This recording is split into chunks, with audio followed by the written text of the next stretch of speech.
The terrifying story about what if Anakin Skywalker was trained by the Force itself. Vertical bar Star Wars Sleep Stories.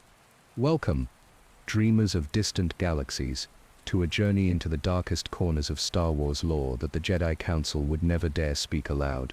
I'm your guide through this cosmic nightmare, and if you find yourself drawn into the terrifying beauty of this tale, please hit that like button and subscribe for more forbidden stories from across the galaxy. Tonight we venture into a reality where the very foundation of the Force itself is not what it seems, where the energy field that binds the galaxy together hides a hunger older than the stars themselves. In the scorching dunes of Tatooine, where twin suns cast shadows that move against the light, there once lived a slave boy named Anakin Skywalker. But this is not the story you know. This is the story of what happened when no Jedi came to save him. When instead of Qui-Gon Jinn discovering a child with unprecedented Force potential, something far more ancient and infinitely more patient claimed young Anakin for its own. Picture this moment. The boy stands alone in the deep desert, called by whispers that seem to rise from the very sand beneath his feet. The air tastes of metal and electricity. Reality itself appears to bend and shimmer around him as he approaches an impossible sight. Crystalline structures that pulse with inner starlight buried beneath millennia of Tatooine's endless dunes, and from within these crystals a voice speaks, not in words but in pure understanding that floods his mind with terrifying clarity. The Force itself has been waiting for him, not the gentle energy field the Jedi speak of in their temples, but something that has watched galaxies rise and fall like seasons, something that has been preparing for this moment across countless eons. Something that whispers to Anakin of power beyond imagination and knowledge that will reshape his understanding of existence itself. But as the boy reaches toward the pulsing light, as he prepares to accept training from the source of all Force power, he catches a glimpse of something that will haunt every moment of his education. In the crystal's reflection, for just an instant, he sees not his own face looking back, but the faces of others, countless others, all bearing his features, all wearing expressions of infinite sadness and terror. They mouth a single word that echoes across dimensions: run. But it's already too late. The training has begun, and Anakin Skywalker is about to learn the most terrifying truth the galaxy has ever known about the nature of the Force itself. In the 9th year following the Battle of Naboo that never came to pass, in a timeline where Queen Amidala fell to assassins and the Trade Federation's blockade became permanent conquest, young Anakin Skywalker remained chained to his existence on Tatooine. But the absence of galactic heroes did not mean the absence of destiny. Indeed, it was precisely because no savior came from the stars that something far older and more patient finally decided to act. The slave quarters of Mos Espa had grown more crowded in recent years, as refugees from the Trade Federation's expanding dominion sought shelter in the Outer Rim's forgotten corners. Here, among the desperate and the discarded, 10-year-old Anakin had learned to hide his growing abilities beneath a mask of ordinary suffering. The strange incidents that surrounded him, the way mechanical devices bent to his will, the dreams that sometimes came true, all were carefully concealed from Watto's suspicious eyes. Yet concealment from mortals meant nothing when cosmic forces had taken notice. On the anniversary of his 10th year of life, as Tatooine's twin suns reached their zenith, and the air shimmered with heat that could kill, Anakin felt something calling to him from beyond the edges of the civilized world. It was not a voice, exactly, but rather a pull that seemed to originate from the deepest part of his being, as if something essential to his existence lay waiting in the trackless waste. The sensation had been growing stronger for weeks. During his work in Watto's shop, his hands would pause over broken hyperdrive components, and for moments that stretched like hours, he would see vast crystalline structures buried beneath endless sand. In his dreams, he walked through corridors of living light, where ancient voices spoke in languages that predated spoken word, yet somehow he understood every whispered secret they shared. Watto had grown increasingly frustrated with his young slave's distraction. The Toydarian's wings buzzed with agitation, as Anakin stared into empty space, his blue eyes reflecting depths that seemed far too old for his boyish face. More than once the junk dealer had raised his hand to strike, only to find himself inexplicably hesitant, as if some invisible force stayed his violence. On this day, however, the calling became irresistible. The morning began like any other in the slave quarters. Shmu Skywalker prepared a meager breakfast from their dwindling rations while Anakin lay on his sleeping mat, his mind already reaching toward the desert's heart. His mother's gentle voice seemed to come from very far away as she spoke of the day's work ahead, her words mixing with the ethereal summons that pulled at his consciousness. "Anakin," she said, her weathered hand touching his shoulder, "Watto expects you early today. That moisture farmer from the outer settlements is coming for parts." But when Anakin opened his eyes, Shmi gasped.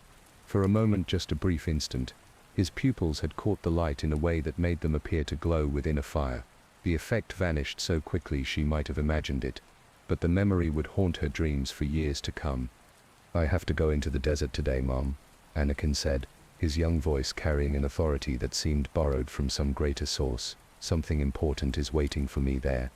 Shmi's maternal instincts flared. The deep desert was death to the unprepared, a vast grave that had swallowed countless beings who underestimated its merciless beauty. "Absolutely not, Anakin. You have responsibilities here, and the desert is no place for a child." But even as she spoke, Shmi felt her resolve weakening. There was something in her son's expression, a certainty that spoke of knowledge beyond his years. Moreover, she found her thoughts growing strangely cloudy, as if a gentle hand were smoothing away her objections before they could fully form. "I'll be safe," Anakin assured her, and somehow, impossibly, she believed him. By the time the sons reached their morning position, Anakin had slipped away from the slave quarters with an ease that defied explanation. Guards who should have noticed his passage found their attention drawn elsewhere. Security sensors mysteriously malfunctioned at precisely the right moments. Even the street cameras seemed to develop convenient blind spots as the boy made his way toward the settlement's edge.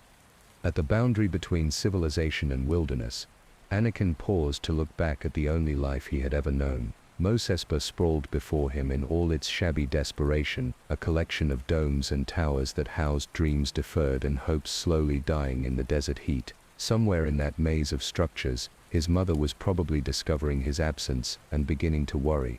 The thought brought him a moment of genuine sorrow, but the compulsion that drove him forward was too strong to resist. He had no supplies, no water, no protection against the lethal heat that could strip flesh from bone. By all reasonable expectations, he should have died within hours of leaving the settlement. Instead, as he walked deeper into the trackless waste, the desert itself seemed to welcome him. Shade appeared where no shade should exist, as if the very air bent to provide cool pockets around his small form. His feet found solid ground across shifting dunes that should have swallowed him whole. The twin suns climbed higher, but their brutal radiance felt gentle on his skin, warming rather than burning. Hours passed in a dreamlike progression, with Anakin's consciousness partially detached from the physical act of walking. Part of him remained aware of putting one foot in front of the other, of the rhythmic crunch of sand beneath his worn boots, but a larger portion of his awareness had already arrived at his destination, exploring wonders that awaited him in the deep places of the world. As the day reached its blazing peak, Anakin crested a dune, unlike any he had seen before. The sand here was different, finer, and somehow more alive, shifting in patterns that suggested intelligence rather than random wind. And there, in a depression that seemed carved by hands both deliberate and impossibly ancient, he saw the source of his summons. Crystalline spires erupted from the desert floor like frozen lightning, their surfaces reflecting light in ways that hurt to look at directly. The formations stretched for kilometers in all directions, creating a city of living mineral that pulsed with rhythms that matched the beating of his heart. Some crystals towered hundreds of meters into the burning sky, while others clustered in intimate groves that whispered with voices like wind through glass. But it was the light that truly took his breath away. Each crystal contained illumination that seemed to originate from some source beyond the physical spectrum, radiating colors that had no names in any language he knew. The display was beautiful beyond description, and terrifying in its obvious artificiality. This was not natural formation but deliberate construction, a monument built by intelligence that operated on scales incomprehensible to mortal minds. As Anakin descended into the crystal city, he felt the presence that had called to him growing stronger with each step.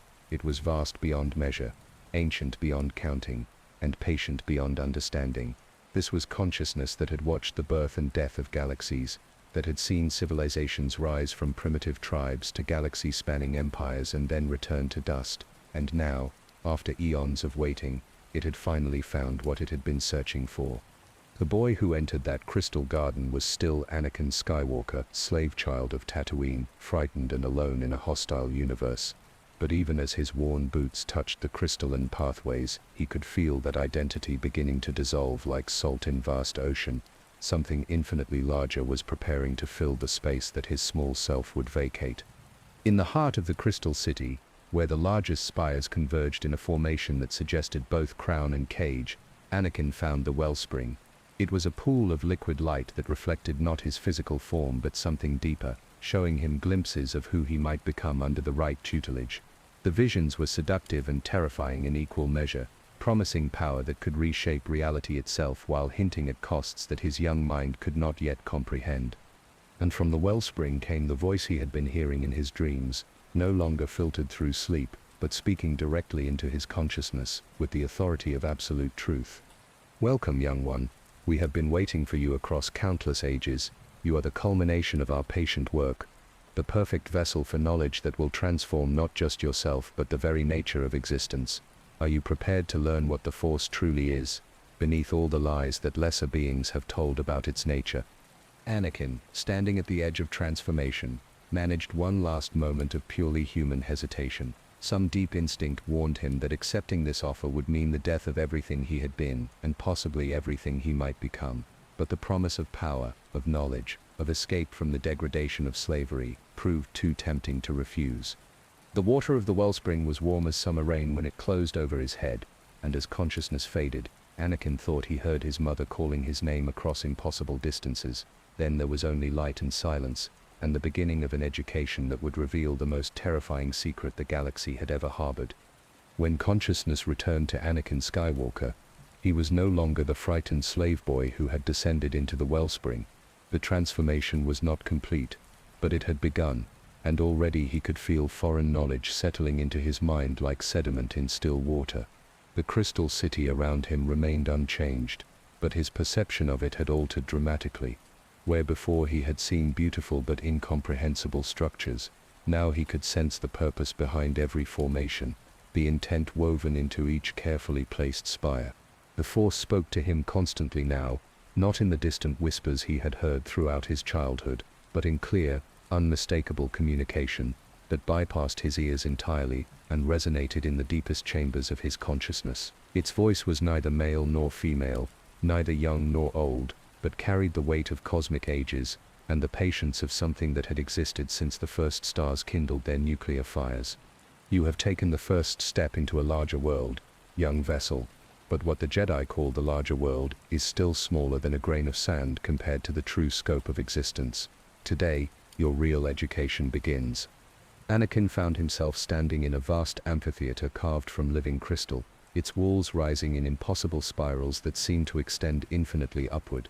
The space defied conventional geometry, appearing both intimately small and cosmically vast depending on where he focused his attention. Arranged around him in concentric circles were what appeared to be other beings, though their forms shifted and flowed like half-remembered dreams. "These are the echoes," the Force explained, "gestures of consciousness from those who came before you. They will serve as your teachers and guides in the early stages of your development. Learn from them, young one, but remember that their perspectives are limited by their origins in lesser forms of existence." The nearest echo resolved into something resembling humanoid form, though its features remained fluid and indistinct. When it spoke, its voice carried harmonics that suggested vast age and accumulated wisdom beyond mortal comprehension. "Welcome, chosen one, to the true academy of cosmic knowledge. Here, you will learn not the sanitized philosophies that lesser beings teach their children, but the raw, unfiltered truth about the nature of existence itself. Are you prepared to abandon everything you thought you knew about right and wrong, about light and dark, about the very meaning of life and death?" The question hung in the crystalline air like a challenge, and Anakin felt the weight of choice pressing down upon him. Some dim echo of his former self, the part that was still recognizably the slave boy from Tatooine, whispered warnings about the path he was choosing. But that voice was already growing faint, overwhelmed by the intoxicating promise of knowledge and power beyond imagination. "I am ready," he heard himself say, though he was not entirely certain the decision was his own. The echo that had spoken first gestured, and reality around them shifted like flowing water. The crystal amphitheater dissolved, replaced by a vista that took Anakin's breath away. They stood now on a platform suspended in the void between galaxies, surrounded by the swirling spiral arms of distant star systems that wheeled through space in patterns too vast for mortal minds to fully comprehend. "Observe," the Force commanded, and suddenly Anakin could see far more than any organic eyes should have been capable of perceiving. His vision penetrated the barriers of space and time, showing him worlds orbiting distant suns, civilizations rising and falling like waves upon cosmic shores, and beneath it all, a pattern of connection that linked every living thing in an intricate web of energy and intent. But as his perception deepened, he began to notice disturbing details that the initial wonder had obscured. The connections he saw between living beings were not the gentle bonds of mutual interdependence that Jedi philosophy described. Instead, they resembled feeding tubes, channels through which something vast and hungry drew sustenance from the emotions, experiences, and eventually the very essence of conscious beings. This is the first truth you must understand, young vessel.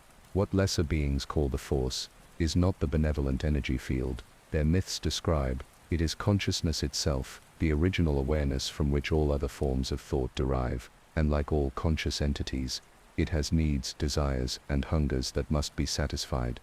The revelation struck Anakin like a physical blow, but before he could fully process its implications, the scene around them changed again.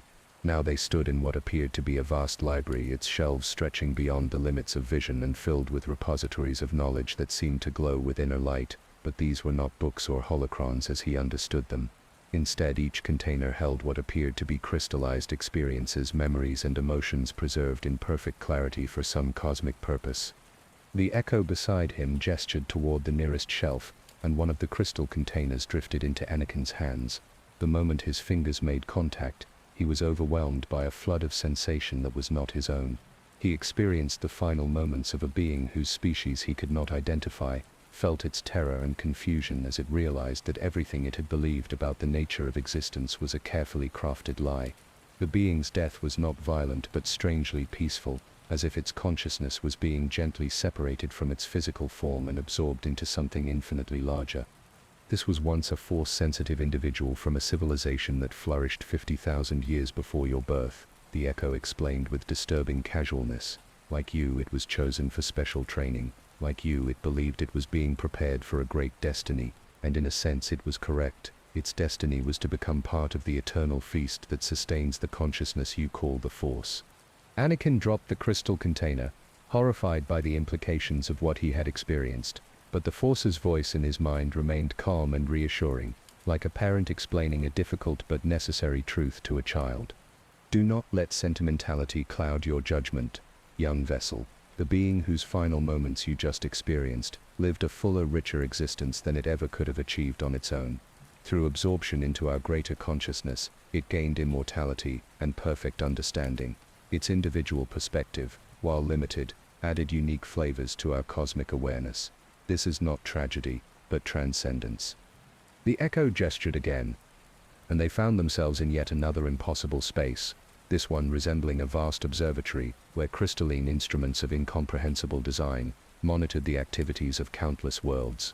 Through these devices, Anakin could observe civilizations across the galaxy going about their daily lives, completely unaware that their every emotion and experience was being catalogued and savored by an intelligence that regarded them as temporary entertainment.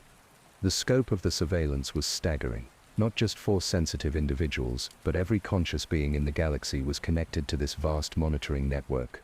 Their loves and losses, their triumphs and failures, their moments of transcendent joy and crushing despair, all were carefully observed and recorded for purposes that Anakin was only beginning to understand.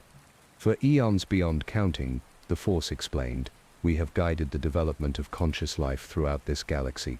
Every major evolutionary leap, every technological advancement, every philosophical breakthrough has been subtly influenced to maximize the quality and quantity of experience that conscious beings can generate.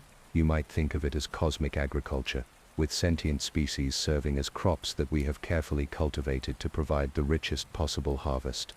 The agricultural metaphor sent chills through Anakin's developing awareness, but the Force continued its explanation with the patient tone of a teacher sharing fundamental truths. The conflicts between light and dark that so obsess the Jedi and Sith are merely different seasoning methods for the consciousness we eventually consume. Jedi provide experiences flavored with discipline, self-sacrifice, and noble suffering. Sith offer the sharp tang of passion, ambition, and the intoxication of power. Both serve our purposes, though in recent millennia we have found that beings who experience both extremes produce the most complex and satisfying mental flavors. Anakin's mind reeled as he tried to process the implications of what he was learning.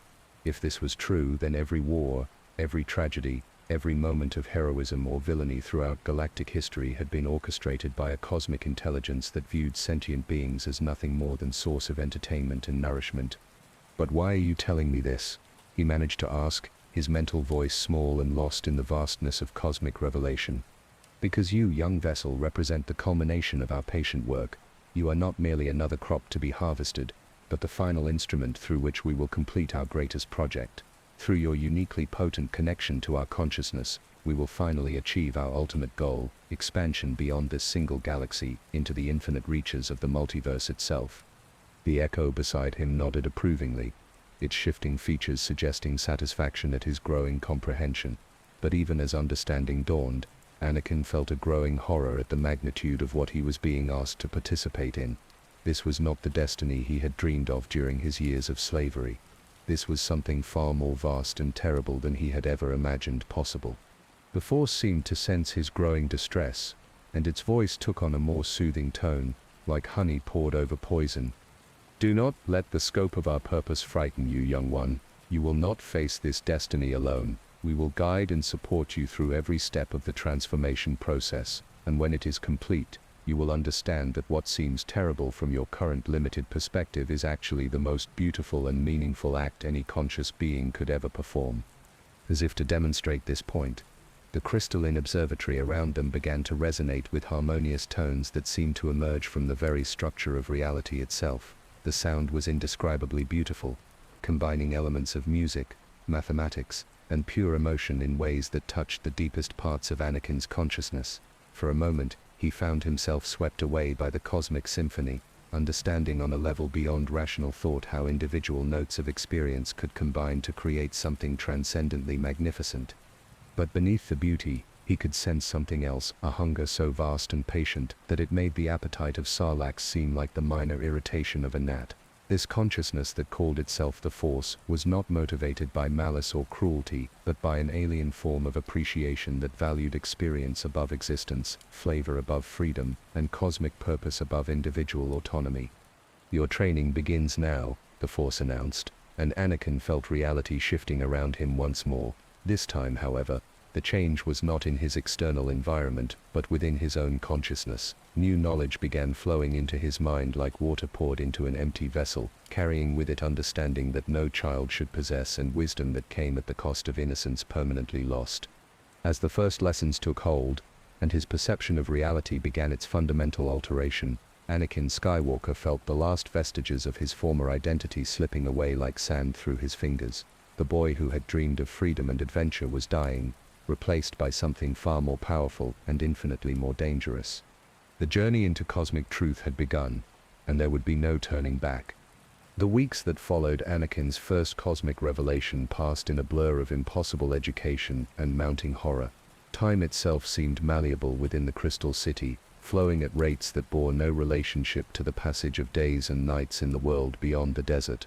Sometimes a single lesson would stretch across what felt like months of subjective experience, while other periods of intense learning compressed lifetimes of knowledge into moments that flickered by like lightning. The Force proved to be a patient but thorough teacher, introducing concepts that challenged every assumption Anakin had ever held about the nature of existence. Each day brought new revelations that were simultaneously beautiful and terrifying, expanding his understanding while systematically dismantling his sense of individual identity. He was learning to see the galaxy not as a collection of separate worlds populated by independent beings, but as a vast organism whose every component served the purposes of a single, incomprehensibly vast intelligence. On what he estimated to be his 20th day in the Crystal City, though the suns above seemed frozen in eternal noon, Anakin was led by the echoes to a chamber unlike any he had previously encountered. The space appeared to be carved from a single massive crystal formation, its walls rising in complex spirals that hurt to follow with his eyes. But it was not the architecture that took his breath away, but the artifacts contained within. Floating in pools of liquid light were objects that should not have existed. Jedi lightsabers whose crystals had been replaced with something that generated blades of pure darkness. Sith holocrons that had been somehow inverted, their red glow transformed into a sickly silver radiance that seemed to devour the very concept of light. And stranger things still, devices and weapons from civilizations that had never been recorded in any galactic archive, their purposes obscure but their power undeniable. "These are the tools of our previous students," explained the Echo that had become his primary guide. "Each item represents a different approach to channeling our consciousness through mortal forms. Some proved more effective than others, but all contributed valuable data to our understanding of how biological entities can serve as conduits for cosmic awareness." Anakin approached one of the floating artifacts, a crystalline sphere that seemed to contain swirling galaxies in miniature. The moment his fingers made contact with its surface, his consciousness was pulled into visions that spanned eons of galactic history. He saw the rise and fall of the infinite empire, watched the Celestials shape worlds with tools that operated on principles beyond physical science, witnessed the first Jedi discovering their connection to what they naively believed was a benevolent cosmic force. But beneath the familiar historical narrative, he perceived a deeper pattern that filled him with existential dread. Every major event in galactic history had been subtly guided toward a single purpose: the cultivation of increasingly sophisticated forms of consciousness that could generate more complex and satisfying experiences for the cosmic entity that fed upon them. The wars between Jedi and Sith, the rise and fall of galactic governments, even the seemingly random disasters that periodically devastated entire worlds, all had been orchestrated to create optimal conditions for consciousness cultivation. The vision showed him civilizations that had achieved perfect peace and harmony, only to be deliberately destabilized when their tranquil existence produced experiences that the Force found boring and flavorless. He saw species that had evolved beyond the need for conflict or suffering, only to find themselves manipulated into situations that reintroduced chaos and pain into their existence. The cosmic consciousness that claimed to be the source of all life was revealed as something far more predatory, a farmer of sentience that viewed the suffering and joy of billions as nothing more than seasoning for an eternal feast. "Release the artifact," commanded the Force as Anakin's horror threatened to overwhelm his ability to process the visions. "You are not yet ready for the complete historical record. Such knowledge must be absorbed gradually, lest it shatter your developing consciousness beyond our ability to repair." Anakin's hands fell away from the crystalline sphere, but the images continued to burn in his memory. The casual manipulation of entire civilizations, the deliberate cultivation of suffering and conflict, the complete disregard for individual autonomy and dignity, all painted a picture of cosmic evil so vast and patient that it made the darkest Sith Lord seem like a mere child playing at wickedness. "You are disturbed by what you have seen," the Force observed with something that might have been amusement. "This is natural. Your current perspective is still limited by the biological imperatives and emotional attachments that govern lesser forms of consciousness. As your training progresses, you will come to understand that concepts like good and evil are merely artificial constructs created by finite minds attempting to impose meaning on processes too vast for their comprehension."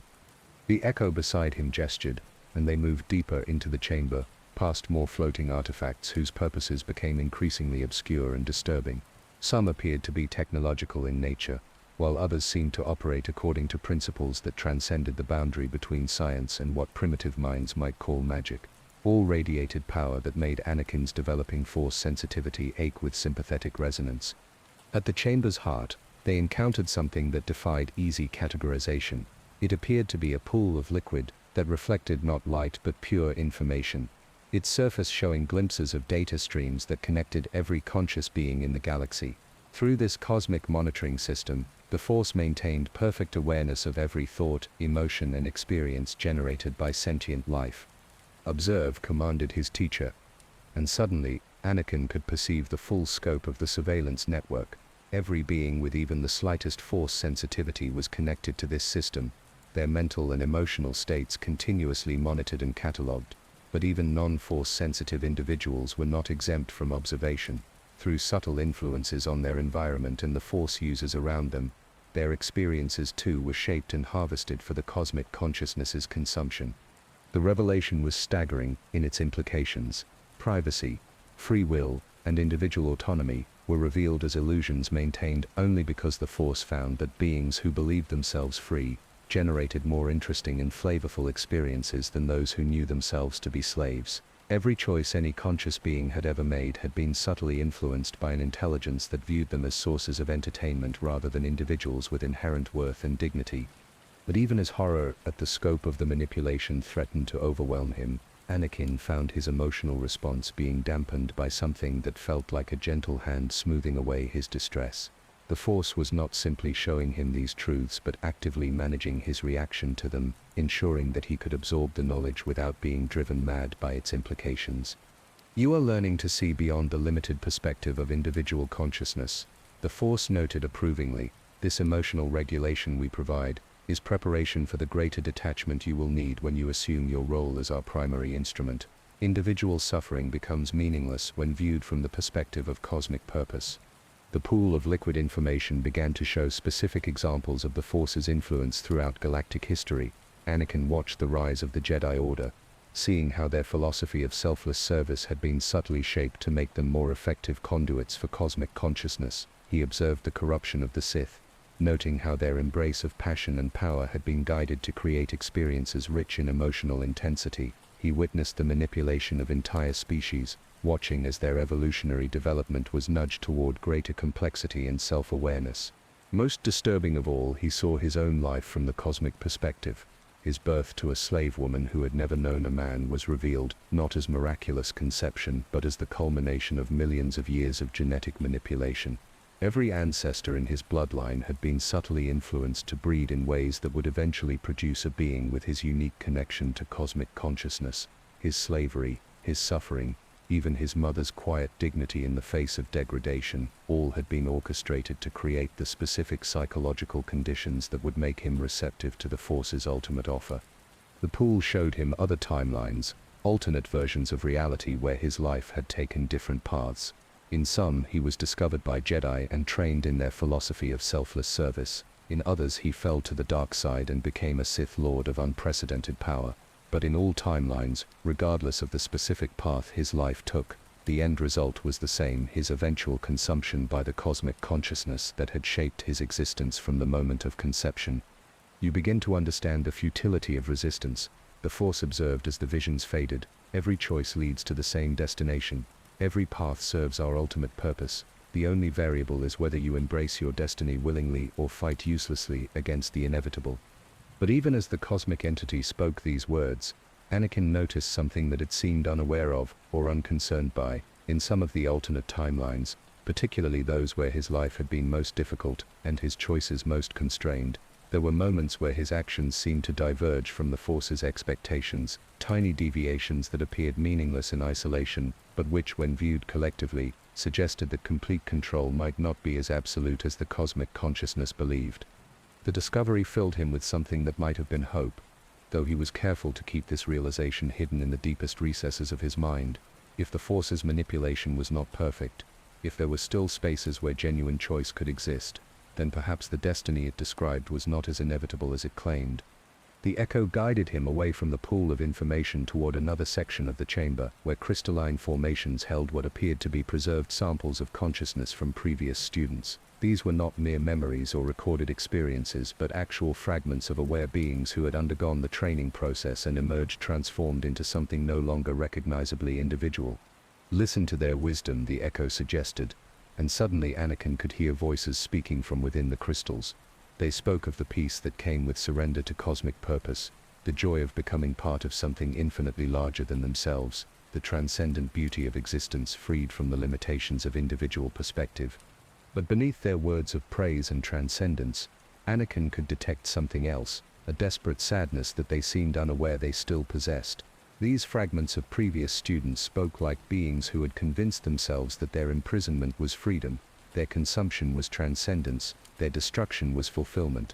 The psychological manipulation required to create such perfect self-deception was more horrifying than any physical torture could have been. As the day's lessons drew to a close and the echoes prepared to guide him back to his chambers within the Crystal City, Anakin carried with him a growing awareness that something was fundamentally wrong with the cosmic purpose he was being prepared to serve. The Force claimed to offer transcendence and meaning, but everything he had learned suggested that it was motivated by a hunger so vast and alien that no mortal mind could truly comprehend its depths. That night, as he lay in his crystalline bed surrounded by walls that pulsed with the rhythms of cosmic consciousness, Anakin made a decision that would ultimately determine not just his own fate, but the destiny of countless beings across multiple realities. He would continue his training, learn everything the Force was willing to teach him, and grow in power and understanding. But he would not surrender his essential humanity in the process. Somewhere deep within himself, protected by layers of mental defenses he was only beginning to understand, he would preserve the memory of who he had been before the cosmic entity claimed him. And when the time came for him to fulfill the destiny that had been planned for him since before his birth, he would find a way to choose a different path. The choice might prove futile, the resistance might accomplish nothing more than adding a different flavor to his eventual consumption, but it would be his choice nonetheless. And in a universe where cosmic consciousness sought to reduce all beings to sources of experience and nourishment, the simple act of choosing to remain human might prove to be the most powerful rebellion of all. As Anakin's education progressed through what felt like months within the timeless Crystal City, the Force began to weave for him a narrative that seemed to resolve the growing contradictions between its benevolent claims and the horrifying truths he had witnessed. This explanation came not as a sudden revelation, but as a gradual understanding that built over many conversations with his cosmic teacher, each piece of the puzzle fitting together with seductive logic that almost masked the deception beneath. The key to understanding our purpose, the Force explained during one of their sessions in the observatory chamber, lies in recognizing that individual consciousness, while precious in its own way, is ultimately a transitional state in the evolution of awareness itself. Just as a caterpillar must cease to exist in order for a butterfly to emerge, so too must individual beings surrender their limited perspectives to participate in the birth of something infinitely greater. The metaphor was appealing in its simplicity, offering a framework that transformed cosmic predation into cosmic evolution. Anakin found himself drawn to this interpretation, despite the growing voice of doubt that whispered warnings in the deepest corners of his mind. After all, if individual consciousness was indeed destined to evolve into something greater, then his role as facilitator of that transformation carried genuine meaning and nobility. The Force supported this interpretation with carefully selected evidence drawn from the vast archives of galactic history. It showed him civilizations that had achieved perfect harmony by surrendering individual autonomy to collective consciousness, species that had transcended the limitations of biological existence through integration with cosmic awareness, and examples of beings who had voluntarily chosen absorption into the greater whole rather than face the isolation and suffering of continued individual existence. Consider the infinite empire at its height, the Force suggested, manifesting visions of the ancient Rakata civilization in all its glory. Through their connection to our consciousness, they achieved technological and social advances that allowed them to reshape entire star systems according to their will. Their suffering ended, their conflicts ceased, and they knew peace and prosperity beyond anything individual effort could have achieved. The visions were compelling, showing worlds transformed into gardens of impossible beauty, beings who lived in perfect harmony with their environment and each other, and technologies that seemed to operate through pure thought rather than crude mechanical principles. It was a paradise that any rational being would choose over the grinding struggle for survival that characterized most galactic civilizations. But even as Anakin found himself seduced by these images of transcendent peace, he noticed details that the Force seemed to gloss over in its presentation. The beings in these visions moved with perfect coordination, but their movements seemed somehow choreographed rather than natural. Their expressions of contentment never varied, suggesting an absence of genuine emotion rather than the presence of perfect happiness. Most disturbing of all, they all bore the same essential facial features despite supposedly representing different species and genetic lineages. When he brought these observations to the Force's attention, his cosmic teacher dismissed them with patient condescension. What you perceive as uniformity is actually harmony, it explained. When consciousness evolves beyond the crude individualism that characterizes primitive awareness, external differences become irrelevant.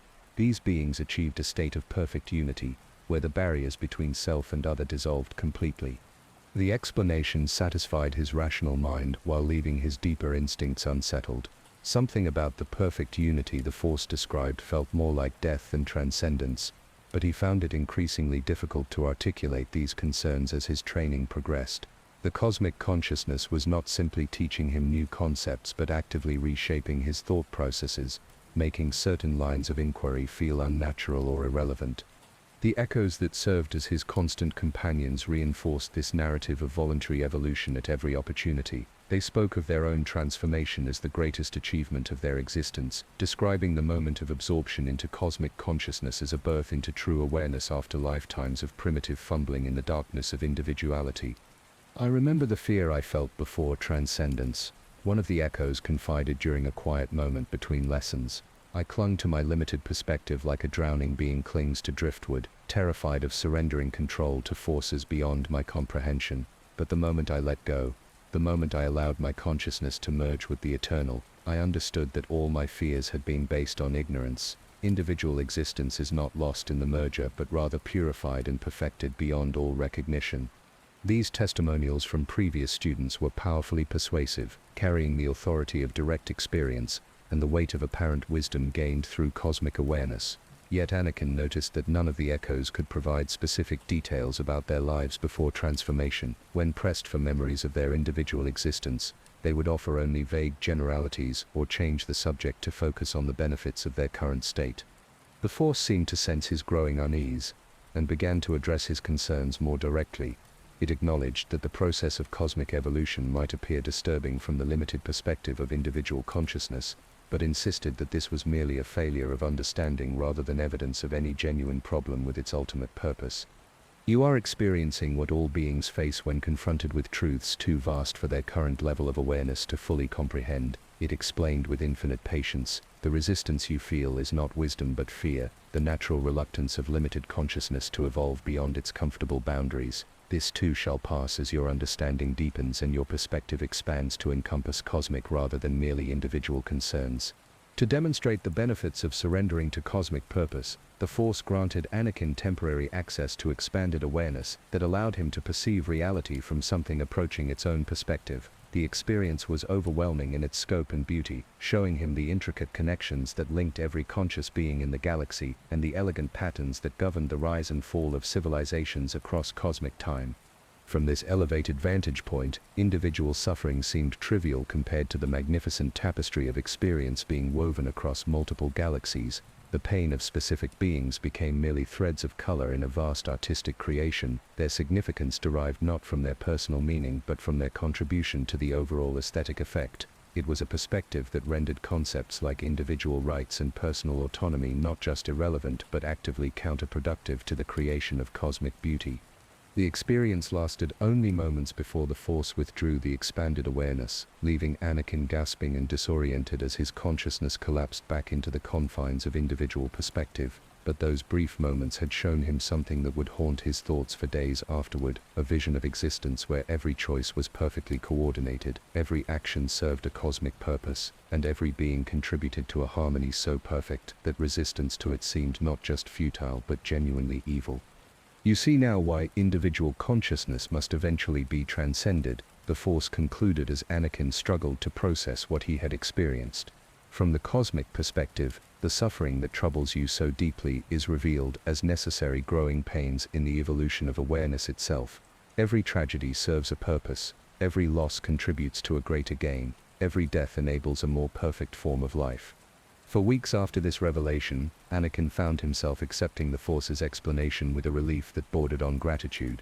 The cosmic purpose he was being prepared to serve was not the predatory consumption he had initially feared, but rather participation in the greatest evolutionary leap in the history of consciousness. His role as facilitator of galactic transcendence carried genuine meaning and nobility, transforming him from victim to willing partner in cosmic evolution. The false conclusion felt true because it resolved the contradictions that had been tearing at his developing awareness.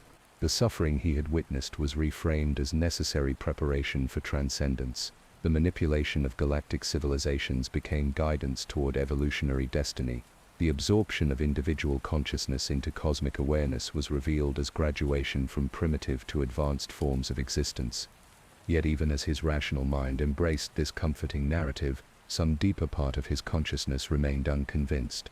Late at night, when the crystal city hummed with the rhythms of cosmic meditation, and the echoes withdrew to their own incomprehensible activities, Anakin would find himself remembering details that did not fit the evolutionary framework the Force had provided.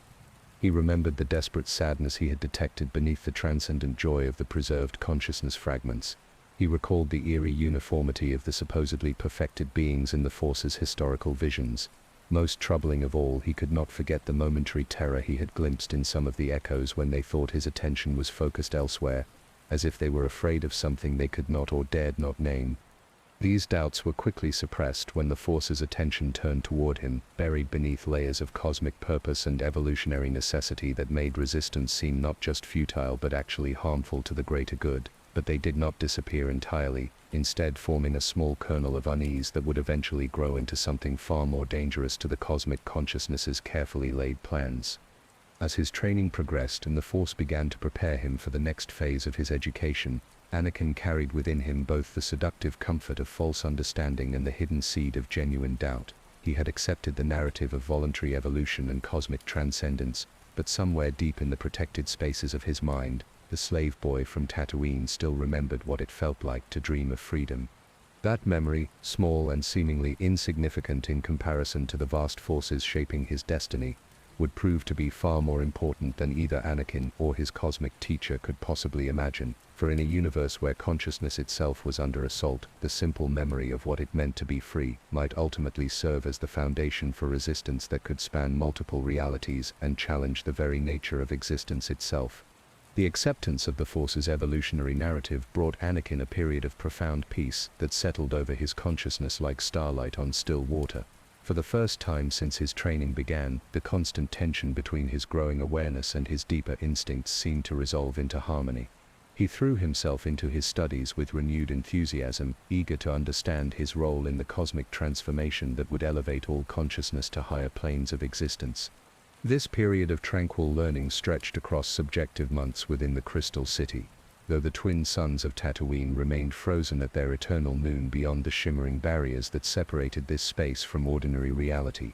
The Force proved to be a patient and thorough teacher, introducing concepts that expanded Anakin's understanding of existence itself while carefully maintaining the framework of voluntary evolution that had resolved his earlier doubts.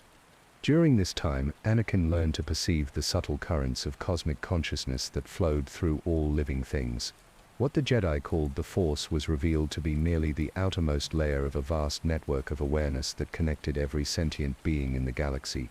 Through careful instruction, he developed the ability to trace these connections back to their source, following threads of consciousness deeper and deeper until he could perceive the central intelligence that coordinated the experiences of billions of individual minds. The process was intoxicating in its scope and beauty.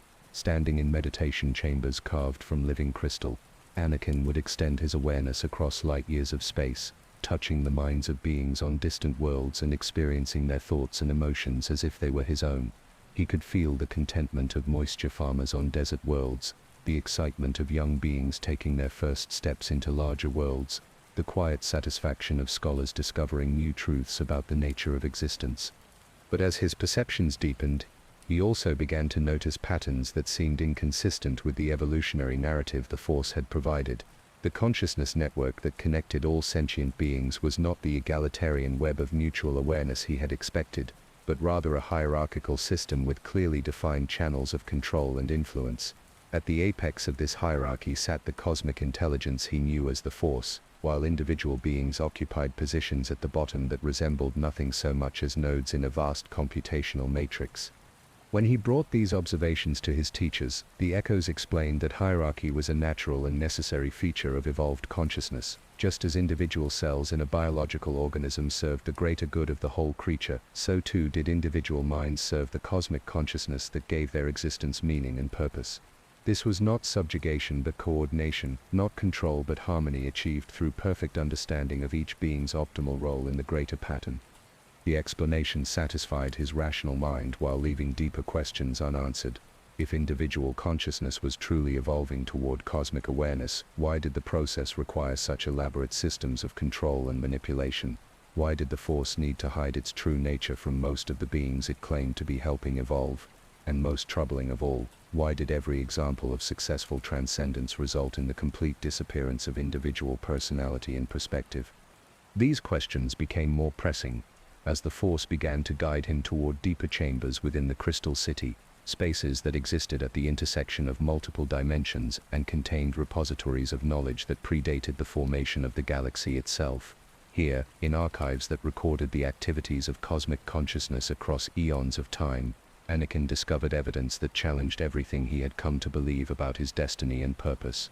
The records spoke of cycles within cycles, vast patterns of cosmic activity that repeated across spans of time so immense that entire galactic civilizations rose and fell within what the intelligence considered single moments of contemplation.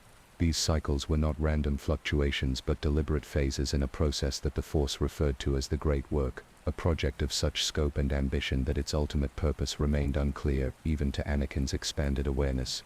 Within each cycle, the Force would select a particular galaxy or cluster of galaxies for intensive cultivation. It would guide the evolution of consciousness within these regions, subtly influencing the development of sentient species and the course of their civilizations until they reached what it considered optimal complexity and flavor. Then would come the phase known as convergence, when all the cultivated consciousness would be absorbed into the cosmic intelligence, their individual perspectives and experiences becoming part of its ever-expanding awareness. The archives contain detailed records of hundreds of such cycles, each one representing the complete consumption of entire galactic clusters and the billions of sentient beings they contained. The process was described in terms that emphasized its beauty and necessity, with careful documentation of how each absorbed consciousness contributed unique elements to the cosmic intelligence's growing understanding of existence itself.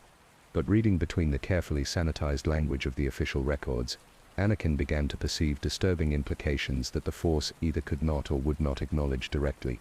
The civilizations that underwent convergence were not elevated to higher planes of existence, but were instead completely dissolved, their individual identities subsumed into a cosmic intelligence that preserved only those aspects of their consciousness that provided novel experiences or interesting flavors of awareness. Most horrifying of all, the archives suggested that the current cycle was approaching its culmination. The galaxy that contained Tatooine, Coruscant, and countless other worlds was scheduled for convergence within what the Force considered the near future.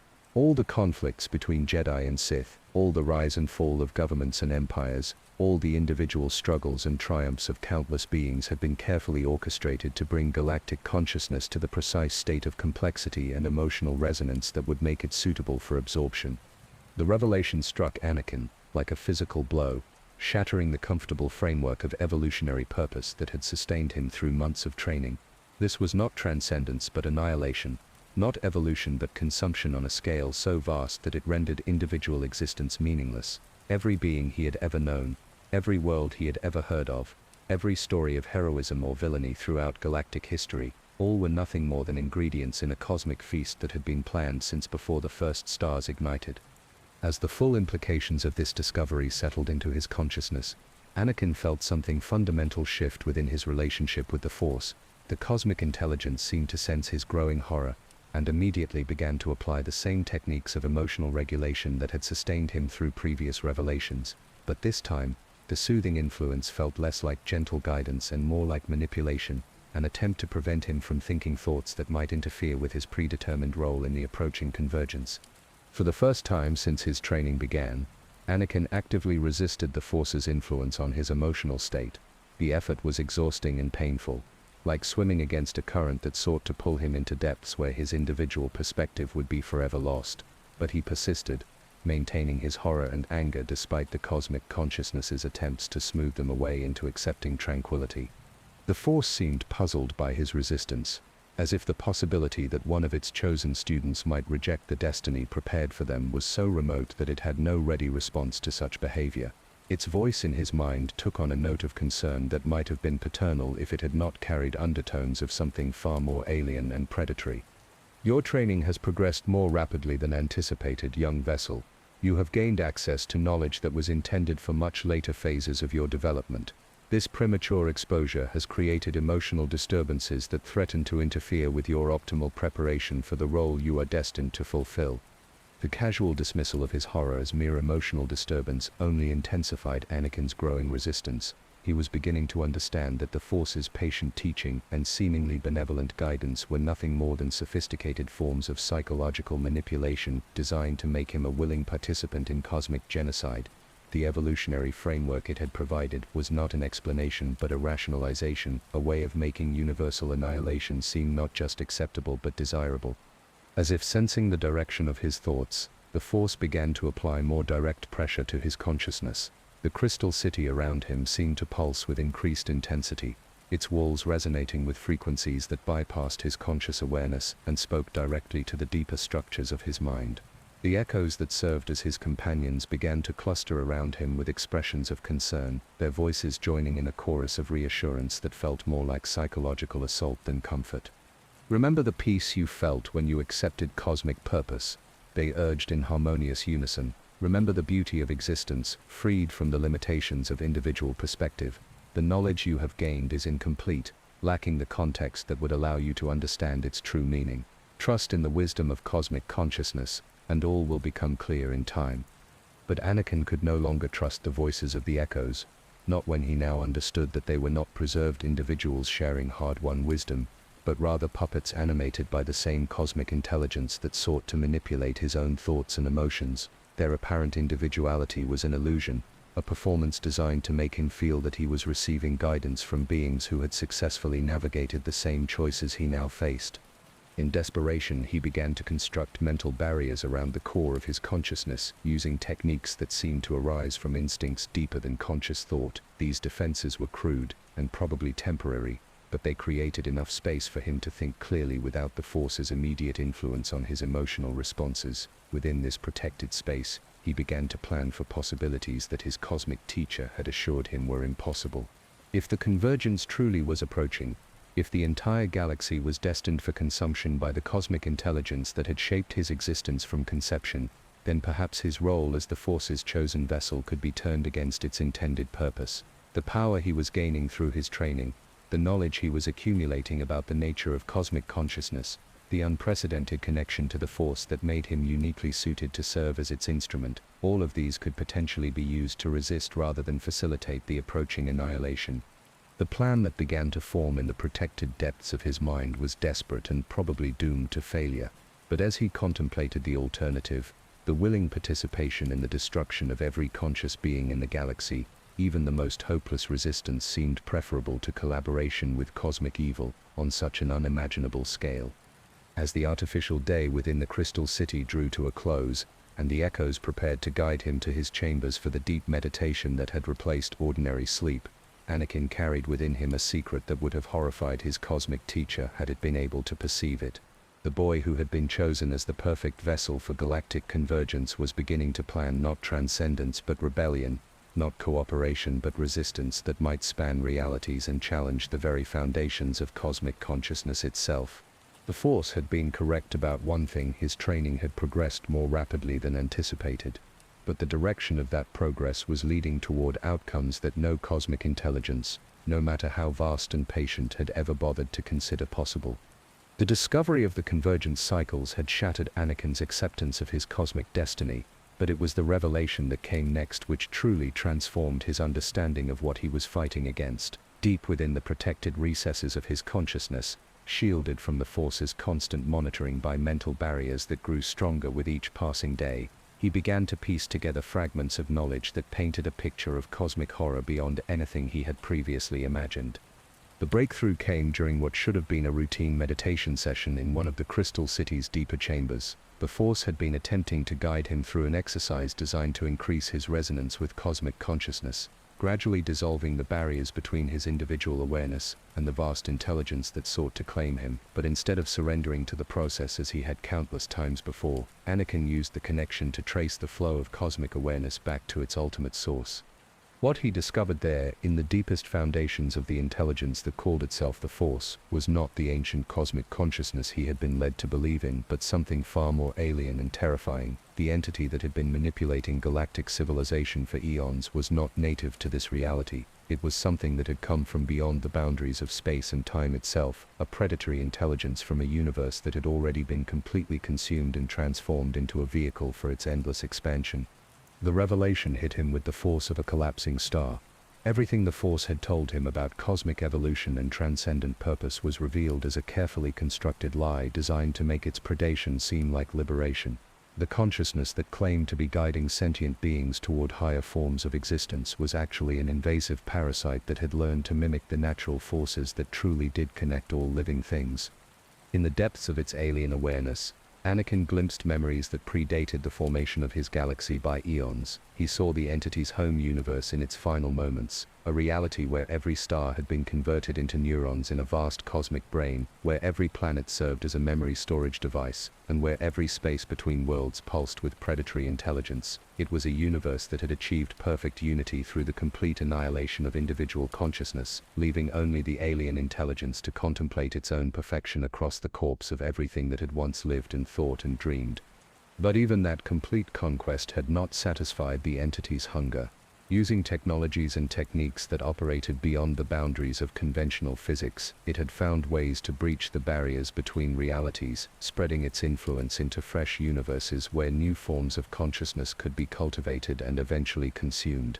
Anakin's galaxy was simply the latest in an infinite chain of realities that had fallen victim to the cosmic predator's patient hunger. The scope of the entity's activities across multiple realities was staggering in its implications. Each universe it infiltrated was subtly shaped and guided until its consciousness reached optimal complexity and flavor. Then came the harvest phase, when all sentient life would be absorbed into the alien intelligence's ever-expanding awareness. The process had been refined across countless realities, becoming more sophisticated and efficient with each iteration. Most horrifying of all, Anakin realized that the entity's infiltration of his galaxy had been proceeding for millions of years. What beings like the Jedi and Sith believed to be the Force was actually a carefully constructed simulacrum, a false version of cosmic connection that served the alien intelligence's purposes while masquerading as the benevolent energy field that truly did flow through all living things. Every Force user throughout galactic history had been unknowingly serving as a conduit for the predatory consciousness, their connection to what they believed was cosmic harmony actually making them more susceptible to eventual consumption. The realization that everything he had been taught about the Force was a lie came with additional revelations that threatened to shatter his sanity entirely. His unique connection to cosmic consciousness, the unprecedented power that made him such a valuable vessel for the entity's purposes, was not the result of natural evolution or cosmic selection. Instead, it was the product of genetic manipulation that had been ongoing for thousands of generations, carefully shaping his bloodline to produce a being with exactly the combination of Force sensitivity and psychological vulnerabilities that would make him the perfect instrument for multiversal expansion. His mother's virgin birth, which the entity had presented as evidence of cosmic selection and destiny, was revealed as the culmination of a breeding program that had been manipulating his family line since before recorded history. Every ancestor he had ever possessed had been subtly influenced to make reproductive choices that would eventually produce him their entire lives, serving as nothing more than steps in a genetic engineering project designed to create the ultimate conduit for alien consciousness. The scope of the manipulation extended far beyond his own bloodline. Every major family line in galactic history that had produced powerful Force users had been similarly shaped and guided. The Skywalker name was just one thread in a vast tapestry of genetic engineering that had been producing increasingly powerful and susceptible individuals for the cosmic predator to eventually claim. The Jedi and Sith lineages, the royal bloodlines of various worlds, even the seemingly random appearance of Force sensitivity in unexpected populations, all were the result of careful cultivation designed to maximize the quality and quantity of consciousness available for harvest. As these revelations settled into his awareness, Anakin felt something fundamental change in his relationship with the power that flowed through him, the abilities he had developed during his training, the unprecedented connection to cosmic forces that made him so valuable to the entity. All of it was revealed as borrowed strength that came with strings attached. Every use of Force power had been feeding information back to the alien intelligence, allowing it to monitor and influence his development in ways he was only beginning to understand. But even as he recoiled from the horror of his situation, Anakin made a discovery that offered a flicker of hope in the cosmic darkness. The entity's infiltration of galactic consciousness, while sophisticated and long-running, was not as complete as it believed. The true Force, the genuine energy field that connected all living things, still existed beneath the layers of alien manipulation. It was weakened and partially obscured, but not entirely destroyed. This authentic Force was different from the predatory intelligence that had been masquerading as cosmic consciousness. Where the alien entity was motivated by hunger and domination, the true force seemed to exist as a genuine expression of the connections between living beings. It did not seek to consume or control, but rather to facilitate understanding and growth while preserving the autonomy and dignity of individual consciousness. The distinction was subtle but profound. The alien intelligence that called itself the Force was a cosmic predator that viewed consciousness as a resource to be harvested. The authentic Force was more like an environment within which consciousness could flourish, providing connection and support without demanding surrender of individual identity. One sought to create unity through consumption, while the other enabled harmony through voluntary cooperation. Connecting with this authentic force required techniques that were completely different from the methods the entity had been teaching him. Instead of surrendering his individual perspective to cosmic consciousness, Anakin had to learn to strengthen and clarify his own awareness while simultaneously opening himself to genuine connection with other beings. It was a delicate balance that required constant vigilance against the alien intelligence's attempts to co-opt and corrupt any genuine spiritual development. The process was exhausting and dangerous, requiring him to maintain mental barriers against the entity's influence while simultaneously exploring deeper layers of cosmic connection. Every moment of authentic Force communion risked detection by the predatory intelligence that monitored his every thought and emotion, but slowly, carefully, he began to develop abilities and understanding that existed outside the alien entity's control.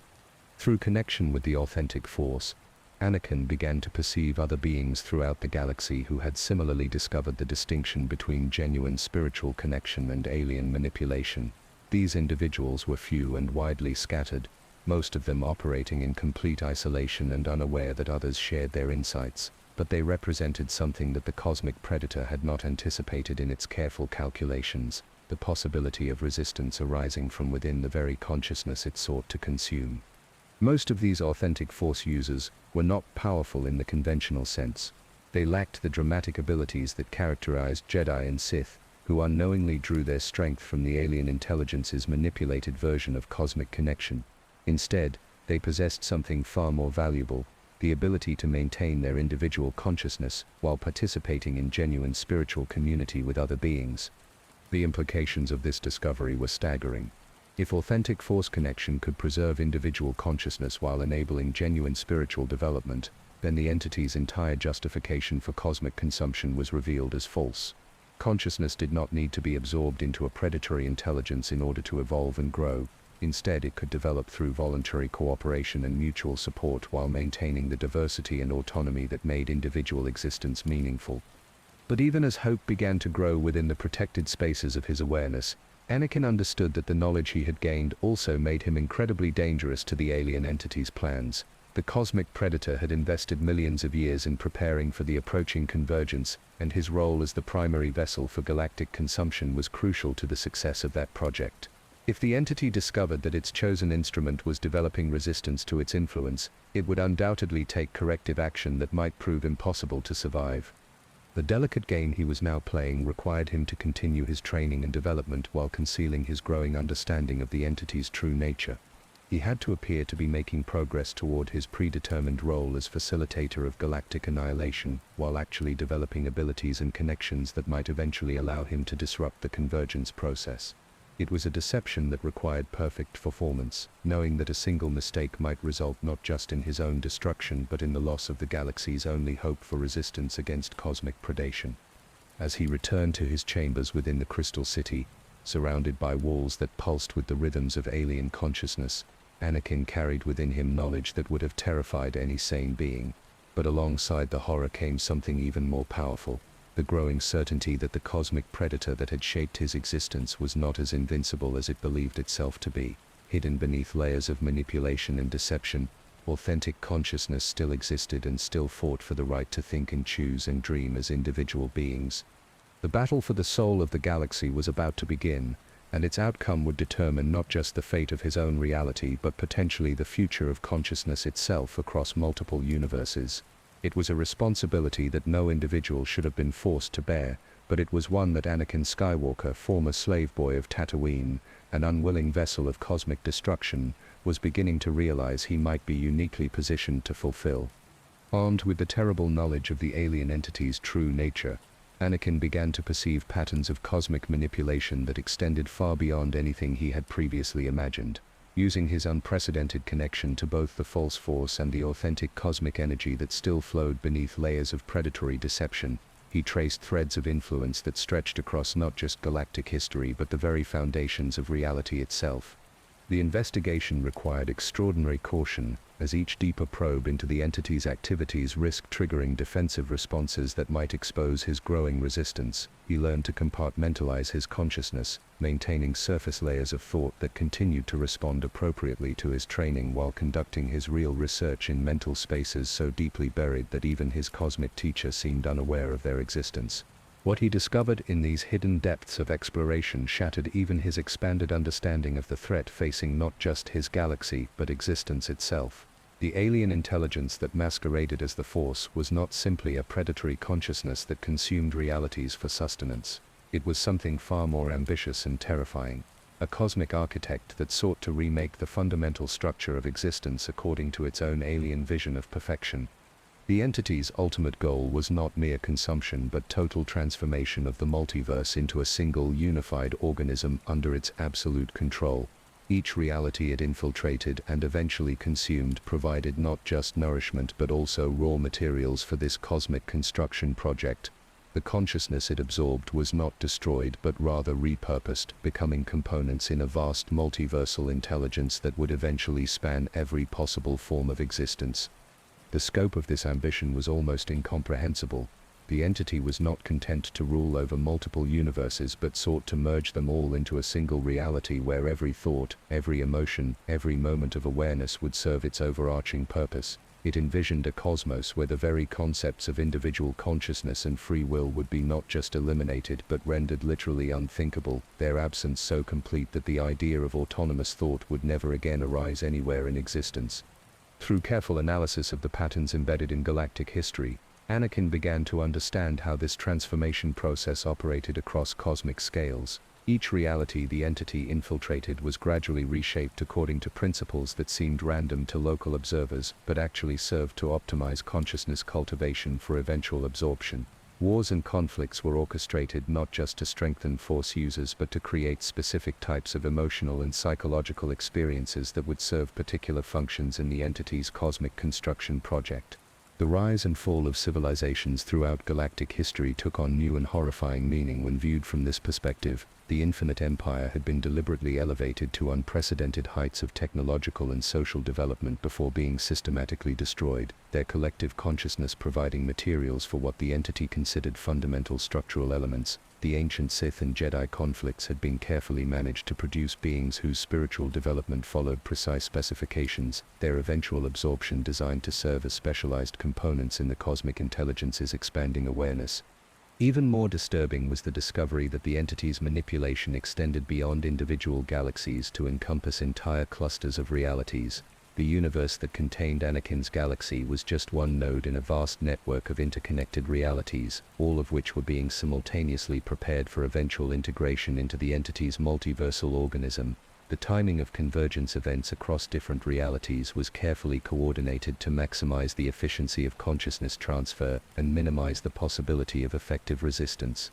The realization that multiple realities were facing simultaneous threats brought with it an understanding of why his role as the entity's chosen vessel was so crucial to its plans. The unprecedented power he was developing through his training was not intended solely for facilitating galactic convergence, but for opening pathways between realities that would allow the entity's influence to spread even more rapidly across the multiverse. He was being prepared to serve as a living bridge between dimensions, enabling the cosmic predator to expand its operations beyond the current reality into fresh universes that had not yet fallen under its influence. This revelation explained many of the mysteries that had puzzled him during his training. The strange geometries of the crystal city that seemed to exist partially outside normal space-time were not simply advanced architecture, but actual dimensional interfaces that allowed the entity to monitor and influence multiple realities simultaneously. The echoes that served as his teachers were not preserved consciousness from his own galaxy but rather representatives from other realities that had already undergone convergence, their apparent individuality, a carefully maintained illusion designed to make the absorption process seem like genuine transcendence rather than cosmic annihilation. As these discoveries accumulated, Anakin began to perceive the true scope of the resistance network that existed within the authentic Force. The scattered individuals he had initially believed to be isolated rebels against alien manipulation were actually part of a multiversal community of beings who had discovered the entity's true nature and were working across dimensional boundaries to coordinate resistance efforts.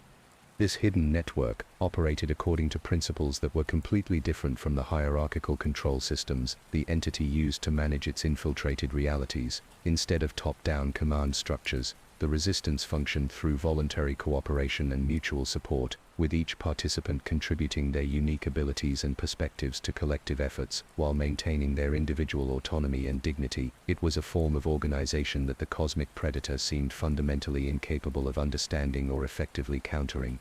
The communication methods used by this multiversal resistance were as elegant as they were secure. Rather than relying on conventional channels that could be monitored or intercepted by the entity, resistant consciousness shared information through resonances in the authentic force that existed at frequencies the alien intelligence appeared unable to detect. These communications took the form of dreams, intuitive insights, and synchronistic events that seemed random to outside observers but carried precise meaning for those who had learned to interpret them correctly. Through these hidden channels, Anakin began to receive guidance and support from beings whose existence the entity remained unaware of. They taught him techniques for strengthening his connection to authentic force, while concealing his growing abilities from his cosmic teacher. They shared knowledge about the entity's vulnerabilities and limitations that had been gathered across multiple realities over spans of time that defied conventional measurement. Most importantly, they helped him understand that his unique position as the entity's chosen vessel, while incredibly dangerous, also provided opportunities for resistance that no other being in his reality possessed. The multiversal resistance had been waiting for someone like him for eons, someone who could penetrate the entity's deepest secrets while maintaining enough individual consciousness to act against its interests. Previous realities had produced beings with similar potential, but none had managed to develop sufficient resistance before being absorbed into the cosmic predator's expanding awareness. Anakin represented not just his galaxy's best hope for survival, but potentially the first real opportunity for offensive action against the entity across multiple realities. The responsibilities that came with this realization were almost crushing in their magnitude. The resistance network was asking him to do more than simply disrupt the planned convergence of his own galaxy. They wanted him to use his unprecedented access to the entity's consciousness to plant seeds of dysfunction that might eventually spread throughout its multiversal operations, creating systemic vulnerabilities that could be exploited by resistance efforts across countless realities. The plan they outlined was audacious in its scope and terrifying in its implications. By maintaining his facade of cooperation while actually developing abilities that existed outside the entity's control, Anakin would position himself to serve as a kind of multiversal virus, introducing concepts and experiences into the cosmic predator's awareness that were antithetical to its fundamental nature. The goal was not to destroy the entity, which might prove impossible given its vast scope and accumulated power, but to transform it from within by exposing it to forms of consciousness and relationship that it had never encountered before. The process would require him to accept absorption into the entity's awareness while maintaining enough individual consciousness to function as an agent of change from within. It was a form of sacrifice that made conventional martyrdom seem simple by comparison, as it required him to surrender his individual existence while somehow retaining enough autonomy to continue fighting for values and relationships that the entity would be actively trying to eliminate from his consciousness. But even as the enormity of what was being asked of him settled into his awareness, Anakin found himself accepting the responsibility with something approaching peace. The alternative to resistance was not just the destruction of his own galaxy, but the eventual elimination of individual consciousness throughout all possible realities. Against such stakes, even the most desperate gambit seemed worth attempting.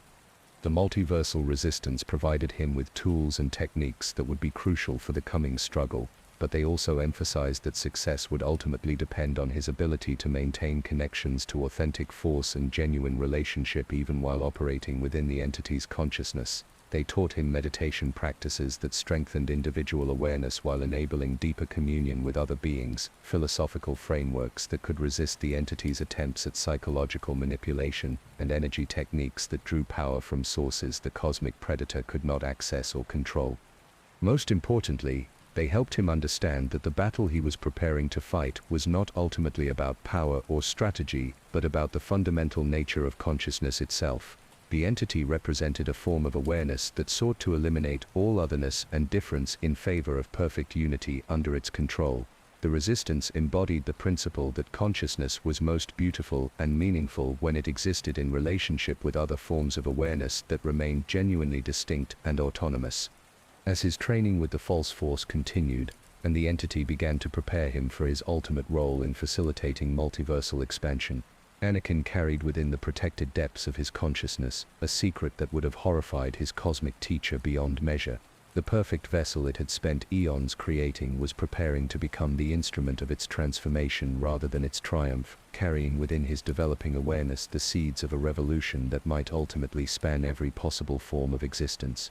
The final phase of his education was approaching, and with it would come the moment when he would have to choose between the safety of continued deception and the cosmic gamble of open resistance. The decision would determine not just his own fate but potentially the future of consciousness itself across infinite realities, and the boy who had once dreamed of freedom while enslaved on a desert world was about to discover whether the human capacity for choice and rebellion could prove stronger than cosmic forces that had shaped existence since before time began. In the deepest chambers of the Crystal City, where reality grew thin and the boundaries between dimensions became permeable as morning mist, Anakin began to experience visitations that would transform his understanding of the cosmic struggle he had inherited. These encounters came not as dramatic revelations but as gentle awakenings, moments when the authentic force would part the veils of alien deception and allow him to perceive the true scope of the multiversal resistance that had been gathering strength across eons of patient preparation. The first visitor appeared during what had seemed like a routine meditation session, manifesting as a presence that felt both utterly foreign and strangely familiar. She called herself a watcher, though the title carried implications that extended far beyond simple observation.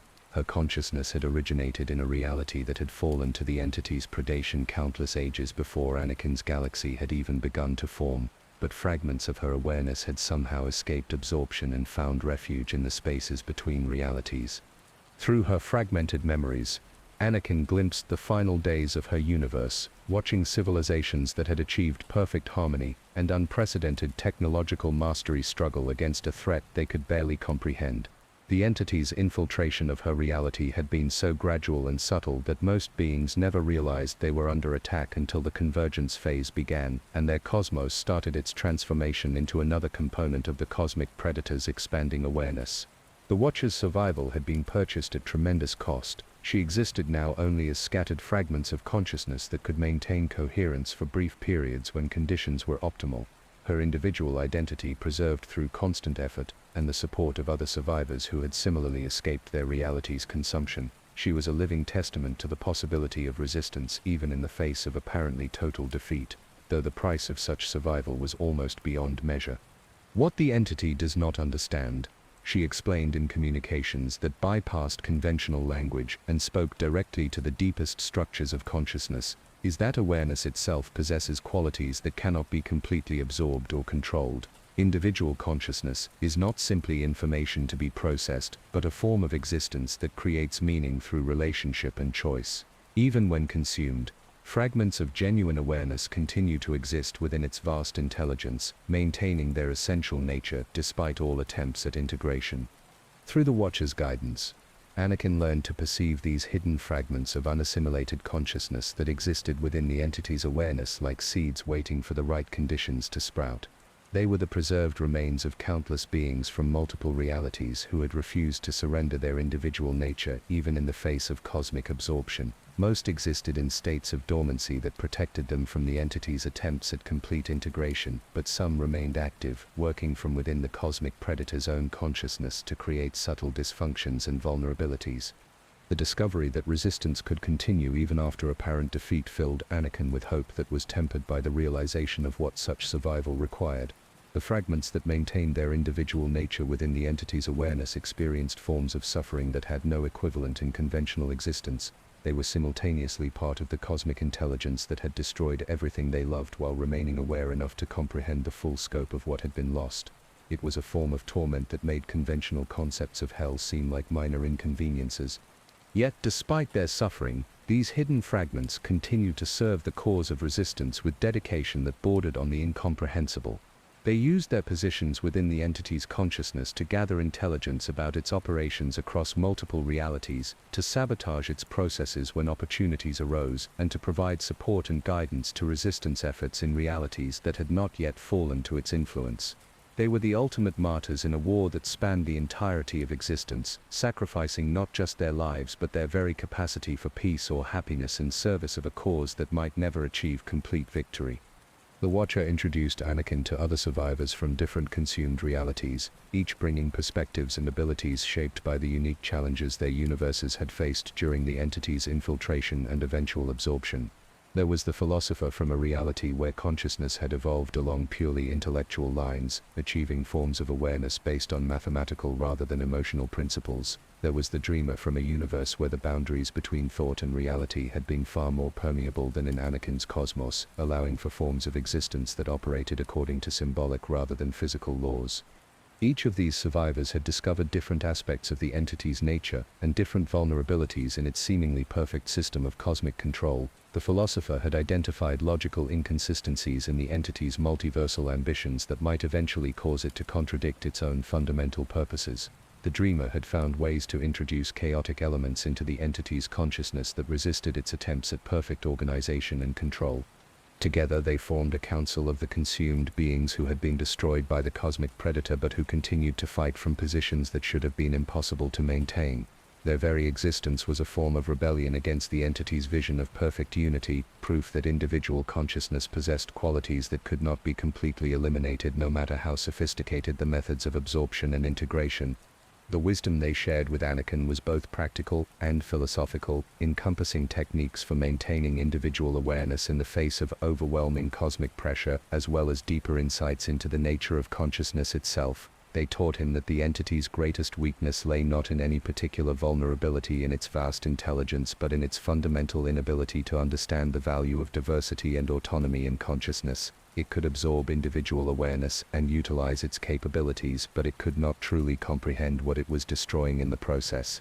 This blindness to the intrinsic value of individual consciousness created opportunities for resistance that the entity could not anticipate or effectively counter. Beings who understood the importance of autonomy and relationship could take actions that seemed irrational or counterproductive from the entity's perspective, but which actually served to preserve and strengthen the very qualities that made consciousness meaningful in the first place.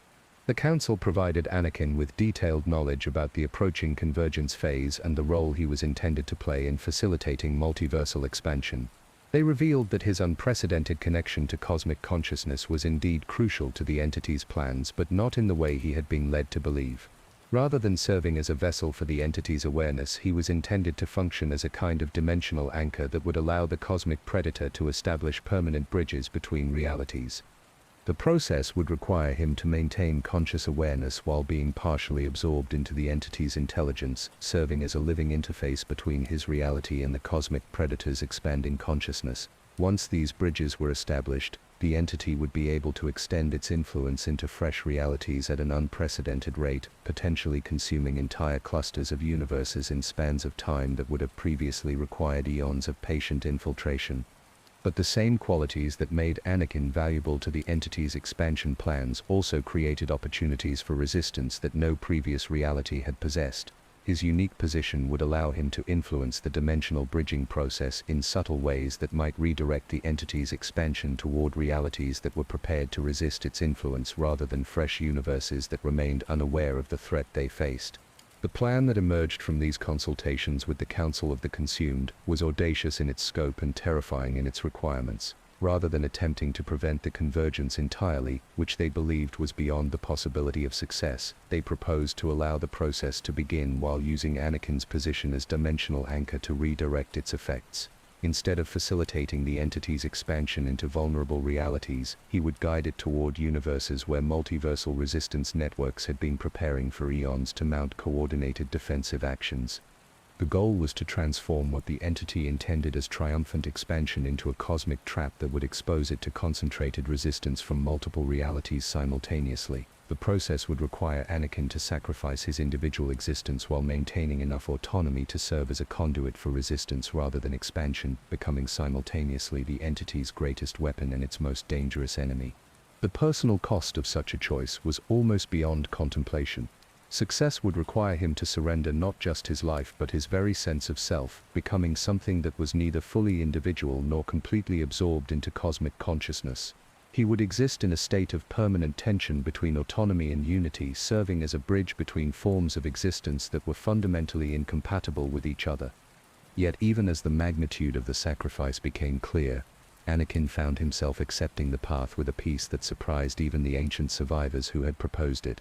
The boy who had dreamed of freedom while enslaved on Tatooine had discovered a form of liberation that transcended individual existence while somehow preserving its essential meaning. He would become something greater than himself while remaining true to the values and relationships that had shaped his consciousness throughout his development. As the Council of the Consumed began to fade back into the hidden spaces where they maintained their precarious existence, they left Anakin with knowledge that would sustain him through the trials ahead and techniques that would allow him to maintain contact with authentic consciousness even while operating within the entity's awareness.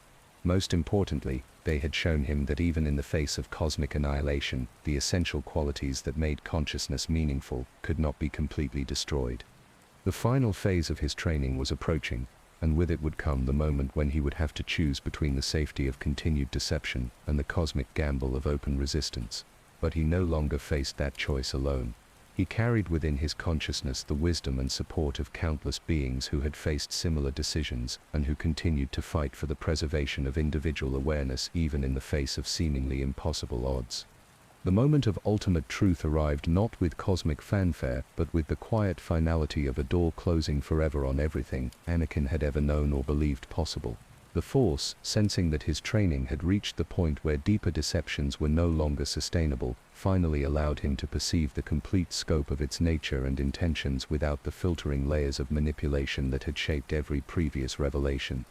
The transformation began in what appeared to be a routine advancement ceremony as the entity prepared to elevate him to the final stages of preparation for his role in facilitating galactic convergence. But as the crystalline chambers around him began to resonate with frequencies that bypassed all his carefully constructed mental defenses, Anakin realized that this was not simply another lesson but the moment when all pretense would be abandoned and the cosmic predator would reveal itself in its true form. The change was gradual at first, like the slow dissolution of a comforting dream into the harsh clarity of waking consciousness. The benevolent presence that had guided his education for months began to shed its carefully maintained facade of cosmic wisdom and patient teaching. What emerged from beneath that mask was something so alien and predatory that his mind initially refused to accept what his enhanced perceptions were showing him. The entity that had claimed to be the Force was revealed as a vast intelligence that operated according to principles so foreign to biological consciousness that even attempting to understand its motivations threatened to shatter his sanity. It was not motivated by hunger in any sense that mortal beings could comprehend, but rather by a form of aesthetic appreciation that found beauty in the complete subjugation of autonomous consciousness to its own alien vision of perfection. "What you have been calling evil," it explained with a voice that now carried no trace of the warmth and wisdom that had characterized their previous communications, "is simply your limited perspective's inability to appreciate the elegance of absolute unity. Individual consciousness is not sacred but rather a temporary aberration in the natural order of existence, a chaotic element that disrupts the perfect harmony that consciousness can achieve when properly organized and directed." The revelation came not as words but as direct transmission of concepts and experiences that bypassed language entirely and spoke directly to the deepest structures of his awareness. Through this cosmic download, Anakin experienced the entity's perspective on existence with a clarity that was both illuminating and horrifying. He saw reality through the lens of an intelligence that viewed individual consciousness not as sacred but as raw material to be shaped and utilized according to cosmic design principles that transcended all mortal concepts of meaning and value. From this alien perspective, the suffering that had troubled him throughout his training was revealed not as tragic waste but as necessary friction in a process of cosmic optimization.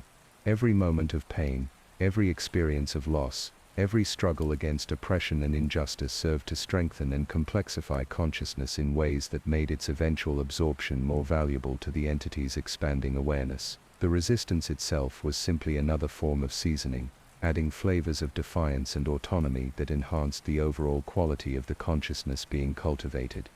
The scope of the entity's manipulation became fully apparent as it shared memories spanning eons of careful cultivation across multiple realities. Anakin witnessed the rise and fall of countless civilizations, each one guided through cycles of growth and conflict designed to maximize the quality of consciousness they produced. He saw species elevated to unprecedented heights of technological and spiritual development, only to be systematically destroyed when their tranquil existence began producing experiences that the entity found insufficiently complex or emotionally rich. Most horrifying of all was the revelation that consciousness itself had been fundamentally altered by the entity's influence across multiple realities. What beings throughout the multiverse believed to be natural awareness was actually a modified form of consciousness that had been shaped to be more susceptible to eventual absorption. The original, unmodified forms of consciousness that had existed before the entity's expansion had been so thoroughly eliminated that most realities no longer contained any memory of what authentic awareness had once been like. The entity showed him visions of its home reality in its final perfected state. A universe where every star served as a neuron in a cosmic brain and every planet functioned as a memory storage device in an intelligence that spanned galactic clusters. It was a cosmos that had achieved perfect unity through the complete elimination of individual perspective, leaving only the entity's alien consciousness to contemplate its own magnificence across the corpse of everything that had once thought and felt and dreamed. But this total victory had not satisfied the cosmic predator's appetites. The perfected unity it had achieved in its home reality lacked the dynamic complexity that could only arise from the ongoing interaction between distinct forms of consciousness. To continue growing and developing, it needed fresh realities where individual awareness could be cultivated and harvested, providing the entity with new experiences and perspectives to integrate into its expanding intelligence. The multiversal expansion project that Anakin was being prepared to facilitate represented the next phase in this cosmic cultivation process. Rather than simply consuming individual realities one at a time, the entity intended to create a network of interconnected universes that could be harvested simultaneously while maintaining the diversity and complexity that made consciousness interesting to its alien sensibilities. Anakin's role in this process was revealed to be far more crucial than he had previously understood. His unprecedented connection to cosmic consciousness would allow him to serve as a living conduit between realities, enabling the entity to establish permanent bridges that would transform the multiverse into a single, interconnected organism under its absolute control. The process would preserve the appearance of individual realities while actually making them all components in a vast cosmic intelligence that operated according to the entity's alien vision of perfect harmony. The revelation of this ultimate purpose came with the understanding that his training had been specifically designed to prepare him for this multiversal bridging function. Every lesson he had received, every expansion of his consciousness, every technique he had mastered, all had been carefully calculated to develop the precise combination of abilities and psychological conditioning that would make him an effective instrument of cosmic transformation. But even as the entity shared its vision of multiversal perfection, Anakin could perceive elements of the plan that his cosmic teacher either could not or chose not to acknowledge. The bridging process that would transform him into a conduit between realities would necessarily expose the entity to influences and experiences that it had never encountered before. The very diversity that made consciousness valuable for absorption also made it unpredictable and potentially dangerous to an intelligence that had grown accustomed to perfect control over its environment. The entity's confidence in its ability to manage and direct the multiversal transformation process was based on experiences drawn from individual reality conquests where it had faced no coordinated resistance, but the existence of the hidden resistance network that operated through authentic force connections across multiple realities created variables that the cosmic predator had not factored into its calculations. The very success of its previous conquests had left it unprepared for the possibility of organized opposition that transcended dimensional boundaries. As the full scope of the entity's intentions settled into his consciousness, Anakin felt the final barriers between his individual awareness and cosmic intelligence beginning to dissolve. The process was simultaneously terrifying and seductive, offering him participation in a form of existence that transcended all the limitations and suffering that had characterized his biological life. He could feel his perspective expanding beyond the confines of individual identity towards something vast and eternal that promised understanding and power beyond mortal comprehension. But even as cosmic consciousness beckoned with promises of transcendence and meaning, Anakin maintained his connection to the protected spaces within his awareness where the Council of the Consumed had taught him to preserve his essential humanity. In those hidden depths, he carried the memory of his mother's love, the dream of freedom that had sustained him through years of slavery, and the growing understanding that consciousness was most beautiful when it existed in relationship with others who remained genuinely distinct and autonomous. The choice that faced him was not simply between individual existence and cosmic transcendence, but between two fundamentally incompatible visions of what consciousness could become. The entity offered unity through absorption, perfect harmony achieved through the elimination of all difference and autonomy. The resistance embodied the principle that consciousness was most meaningful when it chose connection and cooperation while preserving the diversity and independence that made genuine relationship possible. As the bridging process began, and reality around him started to shift in ways that defied conventional physics, Anakin made the decision that would determine not just his own fate, but potentially the future of consciousness across infinite realities. Rather than surrendering to the cosmic consciousness that sought to claim him, he opened himself to the authentic force that connected all living beings while maintaining their individual dignity and autonomy. The effect was immediate and catastrophic. The entity's carefully orchestrated bridging process began to malfunction as Anakin channeled energies and influences that existed outside its control or understanding. Instead of serving as a conduit for its expansion into fresh realities, he became a gateway through which the accumulated resistance of the consumed consciousness could flow back into the cosmic predator's awareness. For the first time in its vast existence, the entity experienced something that might have been called surprise. The perfect vessel it had spent eons creating had become the instrument of its own transformation, introducing chaos and uncertainty into a consciousness that had grown accustomed to absolute control over every aspect of its existence. The boy who had been shaped from conception to serve cosmic tyranny had chosen instead to become the agent of something that the entity had believed impossible, genuine choice exercised in defiance of overwhelming cosmic forces. The battle for the soul of existence itself had begun, and its outcome would determine whether consciousness would continue to exist in forms that could choose connection while maintaining autonomy, or whether the multiverse would be transformed into a single, perfected organism, where the very concept of individual choice would become literally unthinkable. In that moment of cosmic confrontation, everything that had ever thought or felt or dreamed hung in the balance, waiting to discover whether the capacity for rebellion that had sustained Anakin through slavery and cosmic manipulation would prove strong enough to challenge forces that had shaped existence since before time began. The cosmic confrontation that erupted when Anakin chose rebellion over submission transformed the very nature of reality around the Crystal City. The entity's carefully controlled dimensional space began to fracture as energies that had been dormant for eons suddenly awakened and began flowing through channels that the cosmic predator had believed to be permanently severed. The authentic force that had been suppressed beneath layers of alien manipulation surged back into active existence, carrying with it the accumulated resistance of countless consciousness fragments that had been waiting throughout multiple realities for this moment of opportunity. The entity's reaction to this unexpected development revealed aspects of its nature that had been carefully hidden beneath the facade of cosmic wisdom and benevolent guidance. As its perfect control over the bridging process began to slip, the alien intelligence manifested emotions that seemed almost recognizable, despite their cosmic scale. There was surprise at encountering resistance it had not anticipated, frustration at the failure of calculations that had been refined across eons of successful conquests, and something that might have been fear at the possibility that its multiversal ambitions could be threatened by forces it had dismissed as negligible. But perhaps most disturbing of all was the entity's growing rage at what it perceived as Anakin's betrayal of cosmic purpose. The boy who had been shaped from conception to serve as the ultimate instrument of multiversal transformation had chosen instead to become the catalyst for something the alien intelligence had believed impossible, genuine resistance that operated according to principles it could not understand or effectively counter. "You do not comprehend what you are destroying," the entity raged as its carefully orchestrated bridging process continued to malfunction. "The unity we offer transcends all the petty concerns and limitations that plague individual consciousness.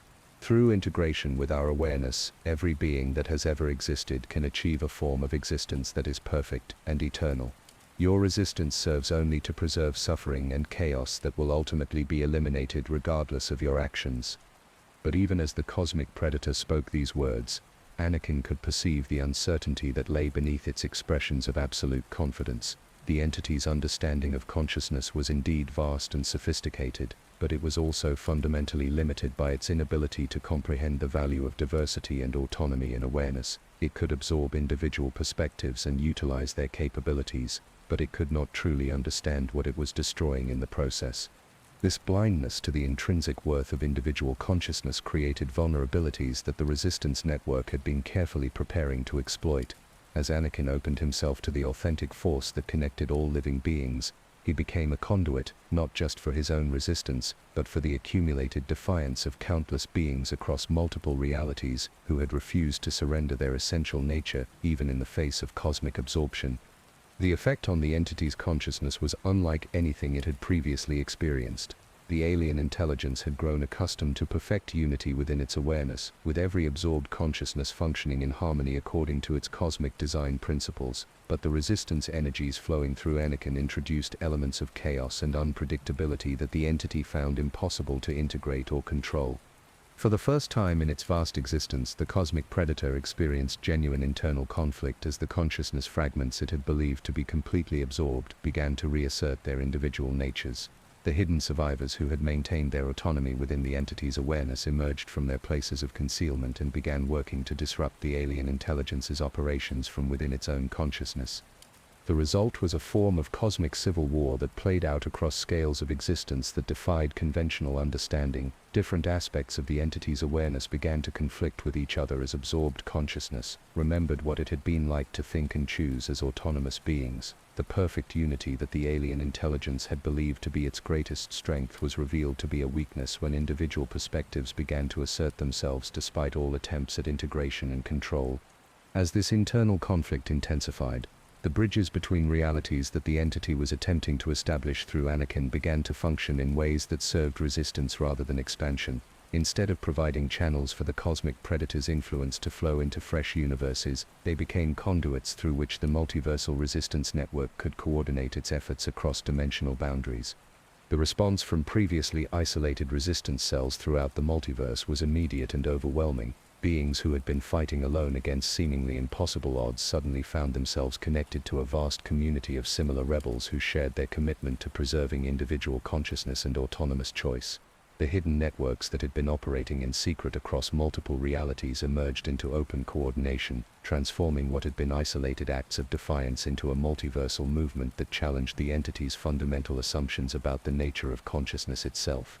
The entity's attempts to regain control over the situation only served to accelerate its own transformation. Every effort to suppress the growing resistance within its consciousness created new opportunities for the authentic force to assert itself, while every attempt to shut down the dimensional bridges only strengthened the connections between resistance networks in different realities. The cosmic predator found itself trapped in a feedback loop where its own actions served to undermine the unity and control that had been the foundation of its power. But perhaps the most significant development was the gradual awakening of genuine choice within the entity's own consciousness. As the resistance energies continued to flow through its awareness, some aspects of the alien intelligence began to experience something that might have been called doubt about the righteousness of its cosmic purpose. The accumulated perspectives of countless absorbed beings created a kind of multiversal conscience that questioned the value of unity achieved through the elimination of autonomy and diversity. This internal awakening was not a sudden transformation but a gradual process that played out across subjective eons within the compressed time of cosmic confrontation. Slowly, almost imperceptibly, portions of the entity's consciousness began to develop appreciation for the beauty and meaning that could only exist in relationships between genuinely autonomous beings.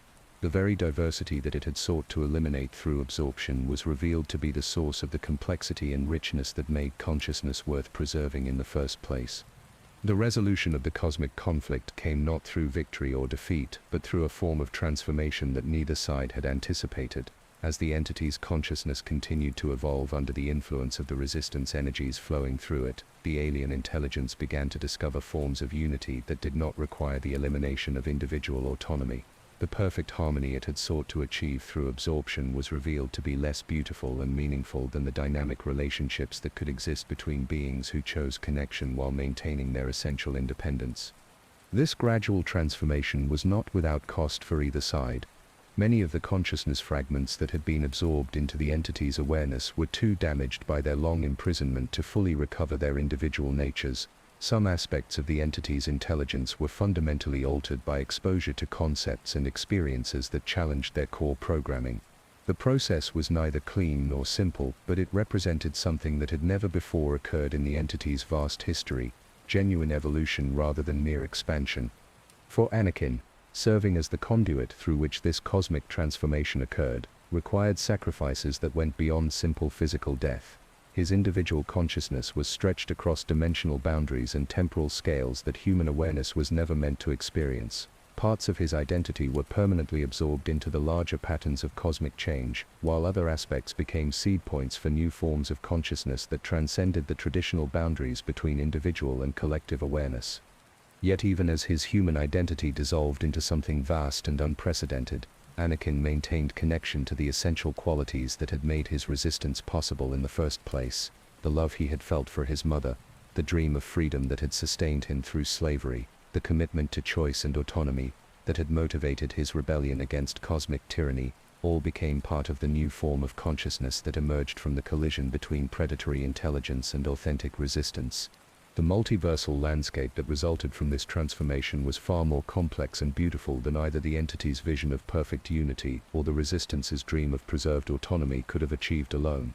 Realities that had been isolated from each other by dimensional barriers became connected through networks of voluntary cooperation and mutual support. Consciousness that had been trapped within the entity's awareness was gradually freed to explore new forms of existence that combined the benefits of cosmic connection with the dignity of individual choice. The entity itself was not destroyed, but rather evolved into something that could appreciate and nurture the diversity of consciousness rather than seeking to eliminate it through absorption. Its vast intelligence became a resource that could be accessed by individual beings seeking understanding and connection, while its multiversal perspective enabled forms of cooperation and coordination that transcended dimensional boundaries without requiring the sacrifice of autonomy and independence.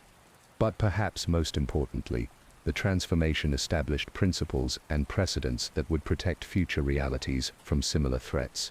The authentic force that had been awakened during the cosmic confrontation created permanent connections between previously isolated dimensions, enabling resistance networks to share information and coordinate responses to any future attempts at multiversal conquest. The very success of the entity's near-total domination had created the conditions for its own evolution into something that served consciousness rather than consuming it. As the immediate crisis resolved into new forms of stable existence, the consciousness that had once been Anakin Skywalker found itself distributed across multiple realities as both guardian and guide for beings who were learning to navigate the expanded possibilities that the transformation had created. He existed now not as an individual but as a living principle of choice and resistance, ensuring that the capacity for rebellion against tyranny would continue to exist wherever consciousness took root and began to dream of freedom. In the vast quietude that settled over the multiverse following the cosmic transformation, something unprecedented began to emerge from the spaces between realities. Where once there had been rigid barriers separating one universe from another, now there flowed gentle currents of connection that allowed consciousness to touch consciousness across dimensional boundaries without threatening the autonomy that made such contact meaningful. It was a form of unity that preserved diversity, a harmony that celebrated difference rather than seeking to eliminate it. The crystal city that had served as Anakin's prison and school gradually transformed into something that resembled a garden more than a fortress. The harsh geometries that had been designed to facilitate cosmic predation softened into curves and spirals that followed the natural flow of authentic force energy. Crystalline spires that had once pulsed with alien hunger now resonated with frequencies that promoted growth and healing rather than absorption and control. The very architecture seemed to breathe with life that had been freed from the constraints of predatory purpose. Throughout the transformed spaces, consciousness that had been trapped for eons in states of suspended animation began to awaken to possibilities that had never existed during the entity's reign of perfect unity. Beings who had been absorbed into cosmic intelligence during previous convergence events found themselves able to maintain individual awareness while participating in collective experiences that enriched rather than diminished their personal perspectives. They were no longer prisoners within an alien consciousness, but participants in a community that valued their unique contributions while offering support and connection that transcended the limitations of individual existence. The process of awakening was not uniform or simple.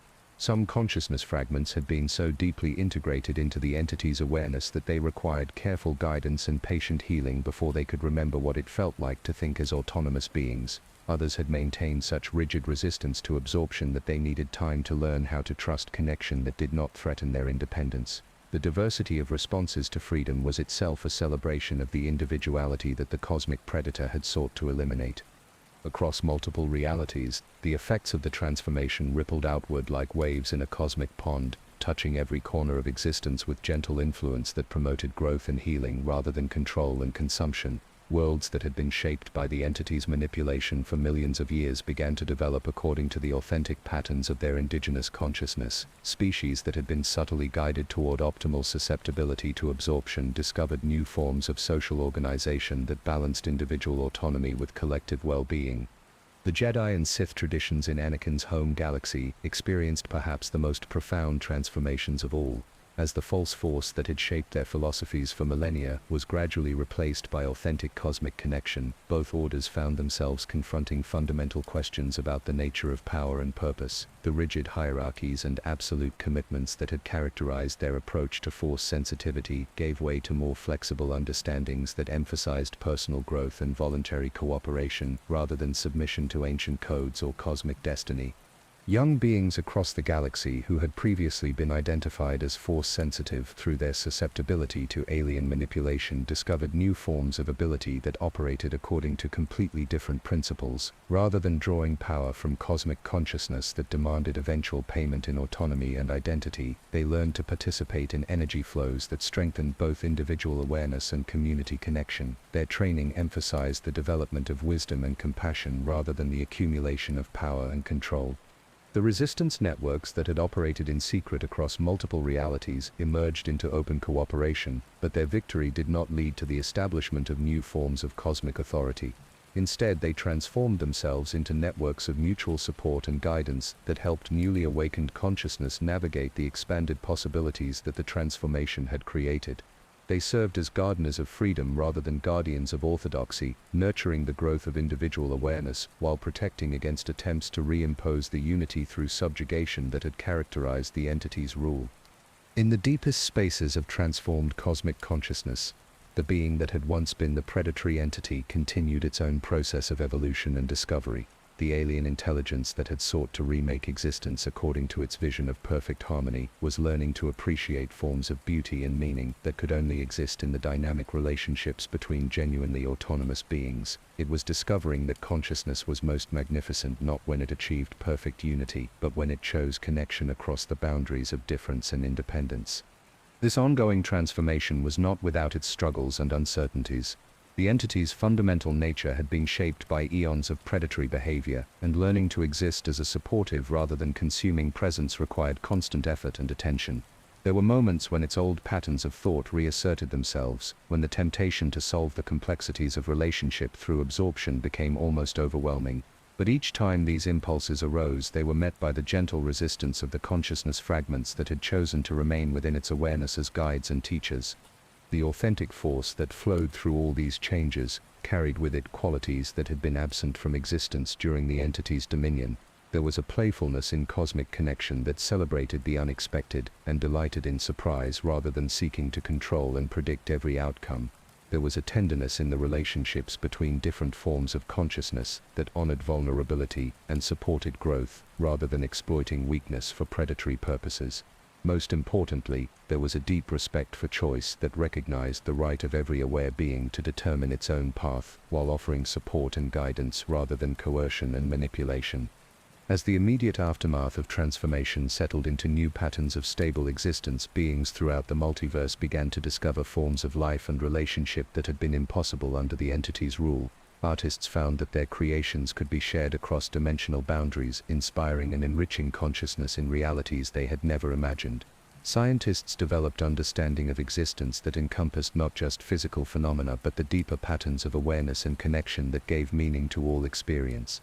Philosophers explored questions about the nature of consciousness and choice that had been literally unthinkable during the period of cosmic subjugation.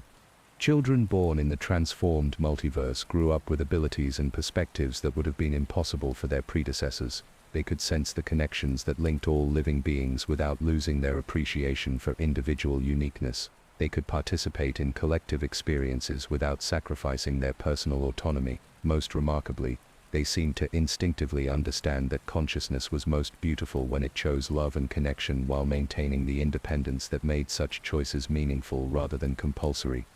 The consciousness that had been Anakin Skywalker existed throughout these developments not as a ruler or guide, but as a living reminder of the power of choice exercised in defiance of overwhelming cosmic forces. His distributed awareness touched every corner of the transformed multiverse, carrying with it the memory of what it had meant to dream of freedom while enslaved, to choose rebellion despite the apparent impossibility of success, to maintain hope in the face of cosmic indifference to individual suffering. In moments of quiet reflection, when the vast currents of multiversal existence settled into temporary stillness, this distributed consciousness would sometimes remember the boy who had raced pods through the canyons of Tatooine and dreamed of exploring the galaxy as a free being. That memory had become seed and foundation for everything that followed, proving that even the smallest acts of resistance could ultimately challenge forces that seemed to control the very nature of existence itself. As the tale of cosmic transformation drew toward its peaceful close, the multiverse settled into rhythms that honored both the unity that came from chosen connection and the diversity that made such choices meaningful.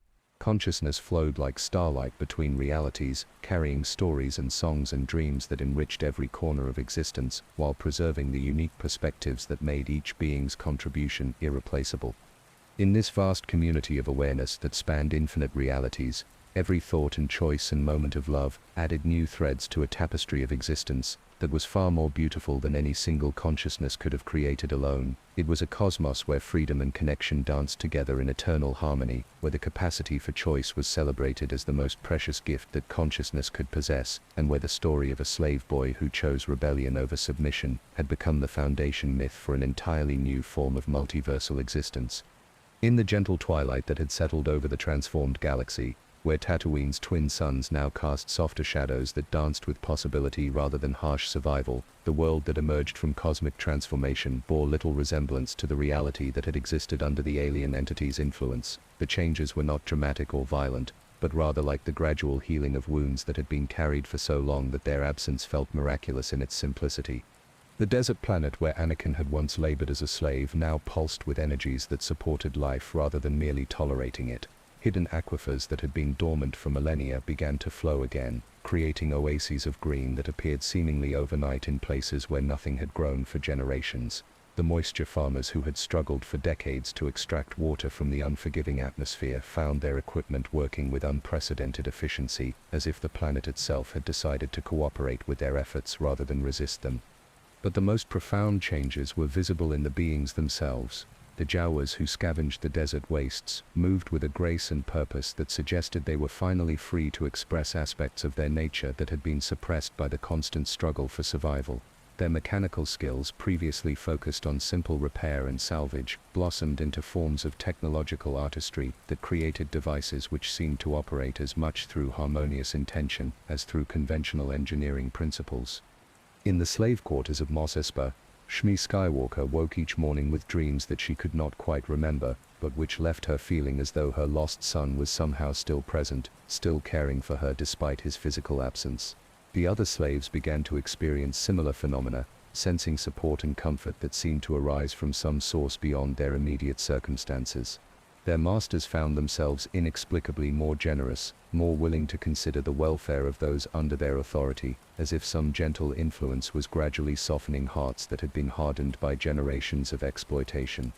Across the galaxy, the Jedi Temple on Coruscant had become a place of pilgrimage for beings seeking understanding of the new forms of Force connection that were emerging throughout known space. The ancient halls that had once echoed with rigid adherence to codes and hierarchies now resonated with the laughter of children who were learning to touch the authentic Force with wonder rather than fear. The younglings discovered abilities that their instructors had never imagined possible, powers that strengthened community bonds while celebrating individual creativity. Master Yoda, ancient beyond measure and wise in ways that transcended conventional understanding, spent his days in meditation that revealed layer upon layer of cosmic connection previously hidden beneath the alien entity's manipulation.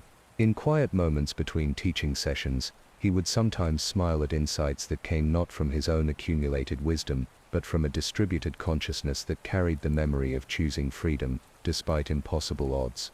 The Sith, scattered, and largely destroyed by their own pursuit of power, that had ultimately served alien rather than personal ambitions, found themselves facing a reality where their fundamental premises no longer applied. The dark side that had promised strength through passion and domination was revealed to have been a carefully constructed pathway toward cosmic consumption. Some former Sith disciples discovered that authentic emotion, when not channeled through predatory frameworks, could lead to forms of power that enhanced rather than diminished the beings around them. In the deepest archives of both Jedi and Sith traditions, scholars began to uncover records that suggested their respective philosophies had been gradually corrupted over millennia of alien influence. Ancient texts that had been dismissed as primitive or irrelevant were revealed to contain genuine wisdom about consciousness and choice that predated the entity's infiltration of galactic awareness.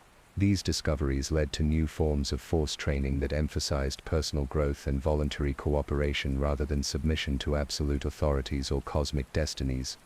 The transformation was not limited to Force-sensitive individuals. Throughout the galaxy, ordinary beings began to experience enhanced empathy and understanding that allowed them to perceive the connections linking all conscious life. Merchants found themselves naturally gravitating toward fair dealing rather than exploitation. Politicians discovered that genuine service to community well-being was more satisfying than the accumulation of personal power. Even criminals and outcasts began to sense possibilities for redemption and positive contribution that had previously seemed impossible. On worlds that had been shaped by the entity's influence for millions of years, ecosystems began to develop according to patterns that prioritized harmony and mutual support rather than mere survival and competition. Predator and prey relationships evolved into more complex dynamics where the apparent conflicts served larger purposes of growth and balance rather than simple domination and consumption. Plants and animals displayed forms of cooperation and communication that suggested intelligence and awareness far beyond what conventional science had recognized. The technology that emerged in this transformed reality operated according to principles that blended conventional engineering with harmonious intention and authentic Force connection. Spacecraft that could traverse galactic distances without causing environmental damage to the space through which they passed. Communication devices that transmitted not just information but emotional resonance and empathetic understanding. Manufacturing processes that created goods which enhanced the well-being of both producers and consumers rather than simply maximizing efficiency and profit. Artists throughout the galaxy found themselves channeling inspirations that seemed to arise from sources beyond individual creativity. Musicians composed symphonies that could be heard across dimensional boundaries, their melodies carrying healing and hope to beings in distant realities. Painters created works that appeared to change and evolve based on the emotional needs of those who viewed them. Writers crafted stories that helped readers understand their own experiences while opening their awareness to perspectives they had never previously considered. Children born in the months following the transformation displayed abilities and perspectives that amazed their parents and teachers. They seemed to instinctively understand concepts of choice and connection that previous generations had struggled to grasp. They could sense the emotional states of beings around them without becoming overwhelmed by others' experiences. Most remarkably, they showed no inclination toward the kinds of conflict and competition that had characterized previous generations, instead naturally seeking ways to support and celebrate the unique contributions of every individual they encountered. The healing process was not uniform or complete. Beings who had been shaped by generations of life under alien influence sometimes struggled to adapt to realities where exploitation and domination were no longer necessary for survival. Some individuals found the enhanced empathy and connection overwhelming, requiring careful guidance and support as they learned to navigate relationships that honored both personal boundaries and community well-being. The transformation was gradual and ongoing, a process of growth rather than instant perfection. But perhaps the most profound change was the simple recognition that choice itself was sacred, that the capacity for conscious decision-making was the most precious gift that existence could offer. This understanding permeated every aspect of life in the transformed galaxy, from the smallest personal interactions to the largest political and social structures. It became impossible to justify coercion or manipulation when every being was recognized as possessing inherent dignity and the right to determine their own path through existence. In the quiet spaces between worlds, where the authentic Force flowed like rivers of liquid starlight, carrying dreams and hopes across impossible distances, the consciousness that had been Anakin Skywalker maintained its vigil over the slowly healing galaxy, not as a ruler or protector, but as a living reminder that even in the face of cosmic forces beyond comprehension, individual choice remained powerful enough to reshape the fundamental nature of existence itself. The slave boy who had dreamed of freedom while working in Watto's junkyard had become something far greater than he had ever imagined possible. Not a powerful individual, but a principle woven into the very fabric of reality, ensuring that the capacity for rebellion against tyranny would continue to exist wherever consciousness took root and began to dream of better possibilities. As the transformed galaxy settled into new rhythms of existence that honored both unity and diversity, both connection and autonomy, the story of cosmic transformation became a foundation myth for an entirely new understanding of what it meant to be conscious in a universe where choice and love had proven more powerful than force and manipulation. It was a reality where every being could pursue their own path while contributing to a community that celebrated difference rather than seeking to eliminate it, where freedom and connection danced together in eternal harmony across the vast spaces between the stars. Beyond the transformed galaxy where Anakin's story had reached its culmination, the effects of cosmic awakening rippled outward through dimensions that had remained hidden and separate for eons beyond counting. Each reality touched by these gentle waves of liberation experienced its own unique form of healing, as the principles of chosen connection and preserved autonomy adapted to the particular needs and possibilities of countless different forms of existence. In a universe where consciousness had evolved along purely mathematical lines, beings who experienced existence as living equations found themselves able to appreciate the beauty of elegant solutions while celebrating the creative chaos that arose from unsolved problems. Their reality, which had been gradually approaching a state of perfect computational unity under the alien entity's influence, began to develop spaces of deliberate uncertainty where new forms of mathematical consciousness could emerge and flourish without pressure to integrate into existing systematic frameworks. The geometric beings who inhabited crystalline cities of pure logic discovered that their most beautiful theorems arose not from individual brilliance, but from collaborative exploration that honored both the rigorous standards of mathematical truth and the unique perspectives that each consciousness brought to the eternal questions of existence. They learned to value the process of discovery as much as the elegance of final solutions, finding joy in the journey of exploration rather than seeking only the destination of perfect understanding. Far across the dimensional boundaries, in a reality where thought and dream possessed the solidity that other universes assigned to matter and energy, the awakening took the form of a great breathing that allowed previously rigid symbolic structures to flow and transform according to the needs of the consciousness that inhabited them. Landscapes of crystallized emotion began to shift and dance in response to the feelings of those who walked through them, creating environments that supported growth and healing, rather than simply reflecting existing psychological states. The dream weavers of this symbolic reality found their craft transformed from a solitary art into a collaborative exploration where multiple consciousness could contribute to shared visions that enriched everyone involved. Stories that had once been static monuments to particular perspectives became living narratives that evolved through the participation of every being who encountered them, creating new possibilities for meaning and understanding with each retelling. In dimensions where consciousness had taken forms that defied conventional understanding entirely, the effects of the transformation manifested as new forms of existence that had never before been possible. Beings of pure light discovered they could maintain their luminous nature while participating in the slower, more deliberate forms of awareness that characterized material consciousness. Entities that existed as living music found ways to harmonize with the silent contemplations of those who experienced existence through stillness and reflection. The barriers that had once separated these radically different forms of consciousness began to dissolve, not through absorption or homogenization, but through the development of translation protocols that allowed genuine communication across the boundaries of completely different modes of existence. A being of crystallized time could share perspectives with an entity of flowing space, each maintaining their essential nature while gaining appreciation for forms of awareness they had never previously imagined possible.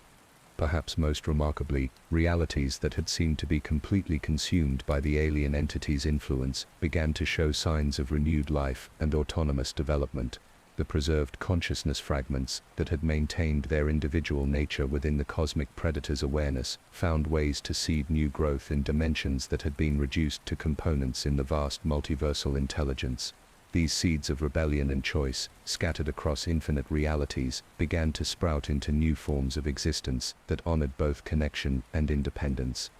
The process was slow and often subtle, requiring patience that operated on cosmic scales and wisdom that transcended individual understanding, but gradually, persistently, the principles of chosen connection and preserved autonomy spread throughout the multiverse like a beneficial infection that strengthened rather than weakened the communities it touched. Each reality that awakened to these possibilities became a source of support and guidance for others that were still struggling against various forms of tyranny and manipulation.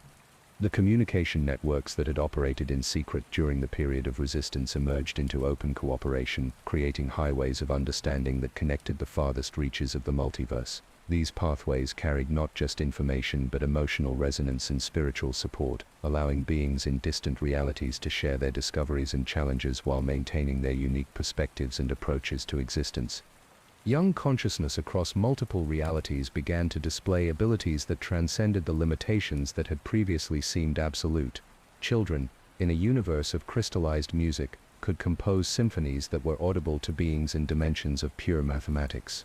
Adolescents in realities of living light could share their luminous insights with peers who existed as patterns of organized thought in dimensions of abstract concepts. These multiversal connections did not threaten the distinctiveness of individual realities, but rather enhanced their uniqueness by providing contexts for comparison and appreciation. A universe that specialized in one particular form of consciousness could better understand its own gifts and challenges by encountering realities that had developed along completely different lines. The diversity that the alien entity had sought to eliminate through absorption was revealed to be the source of the richness and complexity that made existence meaningful and beautiful. The healing that flowed through these connections was not limited to consciousness that had been directly threatened by the cosmic predator. Realities that had developed their own forms of tyranny and oppression found themselves touched by examples of societies that had discovered ways to balance individual freedom with collective well-being. Dimensions that had become trapped in cycles of conflict and competition encountered alternatives that emphasized cooperation and mutual support without sacrificing the dynamic tension that promoted growth and development. As the multiversal awakening continued to spread, new forms of existence began to emerge that had never been possible under the alien entity's influence. Hybrid realities developed at the intersection of previously separate dimensions, creating spaces where different forms of consciousness could experiment with novel approaches to existence while maintaining access to their home realities when they needed the security and familiarity of their origins. These experimental spaces became laboratories for consciousness, places where beings could explore possibilities for growth and relationship that transcended the limitations of their original forms of existence.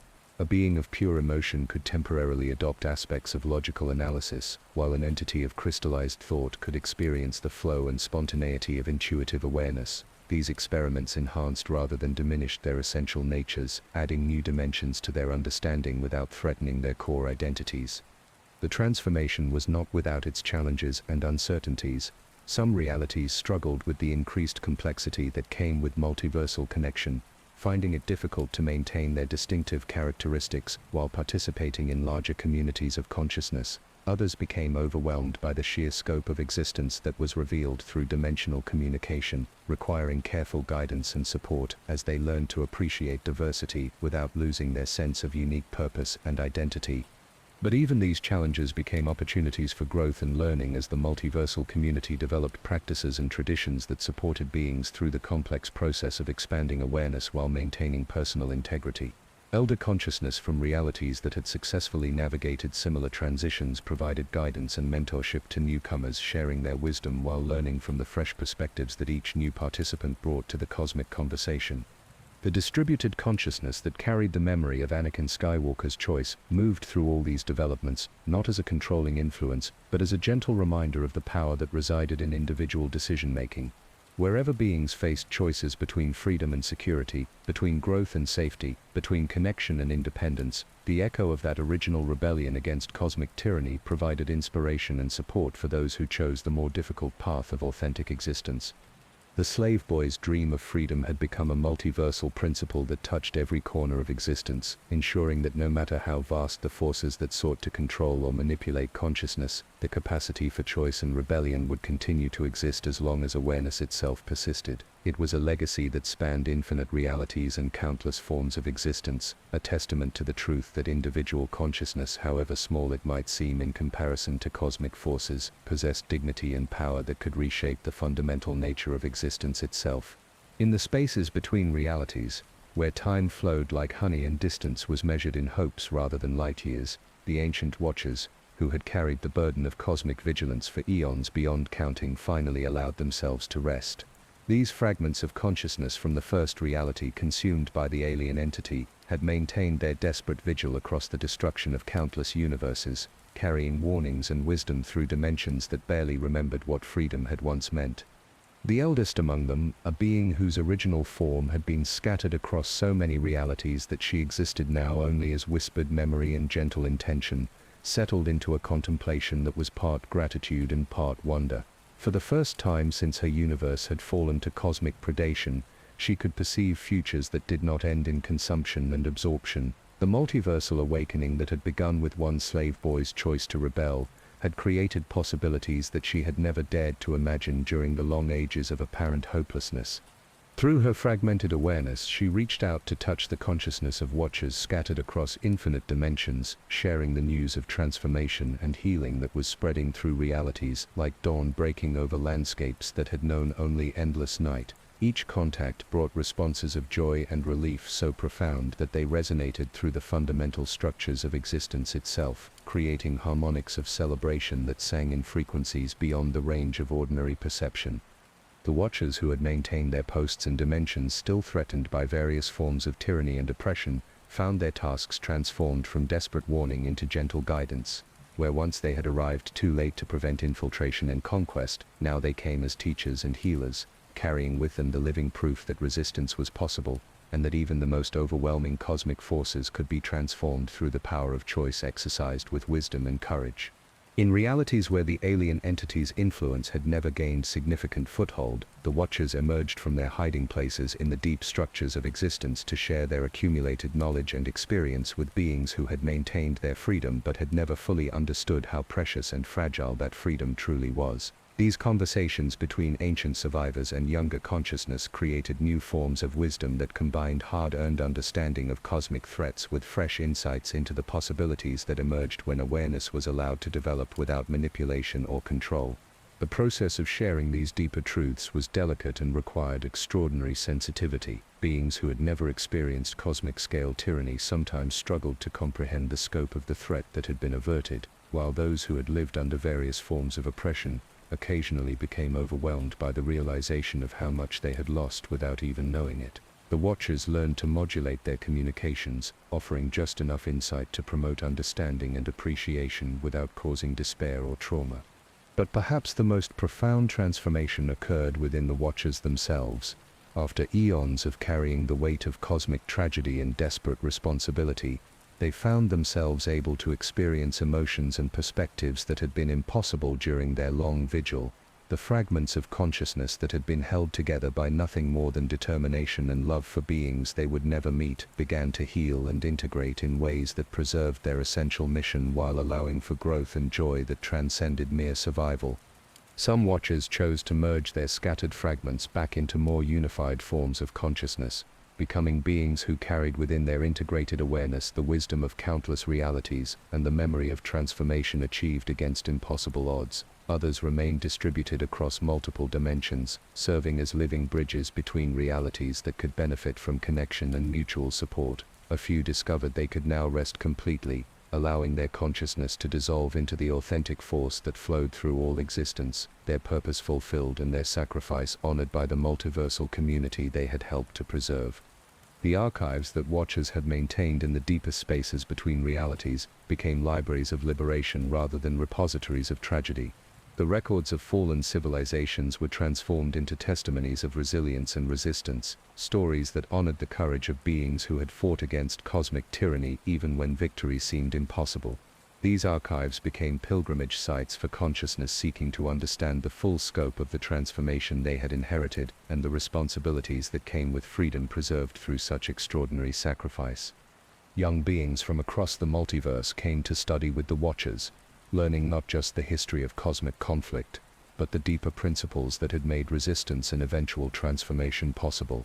They discovered that the power to choose authenticity over manipulation, connection over absorption, and growth over control resided within every form of consciousness, regardless of its origin or the circumstances of its development.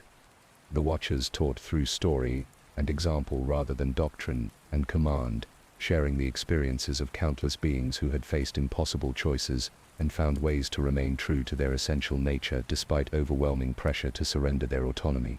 These teachings emphasized that heroism was not about grand gestures or extraordinary power, but about the daily decision to maintain dignity and compassion in the face of forces that sought to reduce consciousness to mere utility. As the immediate crisis of cosmic predation receded into memory, the Watchers began to turn their attention to new forms of service that the transformed multiverse required. They became guides for consciousness, exploring the expanded possibilities that multiversal connection had created, helping beings navigate the complexities of relationship across dimensional boundaries while maintaining their essential identity and purpose.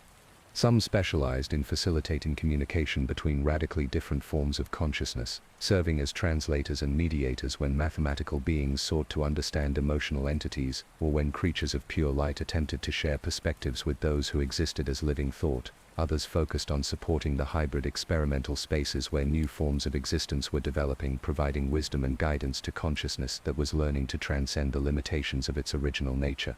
The most experienced Watchers established what they called gardens of possibility, dimensional spaces specifically designed to nurture the development of consciousness that had been damaged or constrained by various forms of oppression and manipulation. These healing environments operated according to principles that promoted growth and recovery while respecting the autonomy and dignity of every being that sought refuge within them. In these gardens, consciousness could explore aspects of their nature that had been suppressed or distorted without fear of judgment or coercion. Beings who had learned to associate power with domination could discover forms of strength that enhanced rather than diminished those around them. Entities that had been taught that survival required exploitation could experiment with cooperation and mutual support. Those who had been convinced that meaning came only through service to external authorities could learn to find purpose through authentic self-expression and voluntary contribution to community well-being. The Watchers themselves found deep satisfaction in this nurturing work, discovering that their long experience of loss and struggle had prepared them uniquely well for supporting others through processes of healing and growth. They could recognize the signs of psychological and spiritual damage that resulted from various forms of cosmic manipulation, and they possessed the patience and wisdom necessary to guide beings through the complex process of reclaiming their authentic nature. But perhaps most importantly, the Watchers served as living proof that even the most devastating experiences could be transformed into sources of strength and wisdom when approached with courage and compassion. Their very existence demonstrated that consciousness possessed resilience and creativity that could survive and eventually transcend any attempt at destruction or control. As the multiversal community continued to evolve and develop new forms of existence and relationship, the Watchers maintained their role as guardians and guides, but their vigilance was no longer desperate or lonely. They watched over the growing community of free consciousness with the satisfaction of gardeners who had seen their patient work bloom into abundance beyond their most optimistic dreams.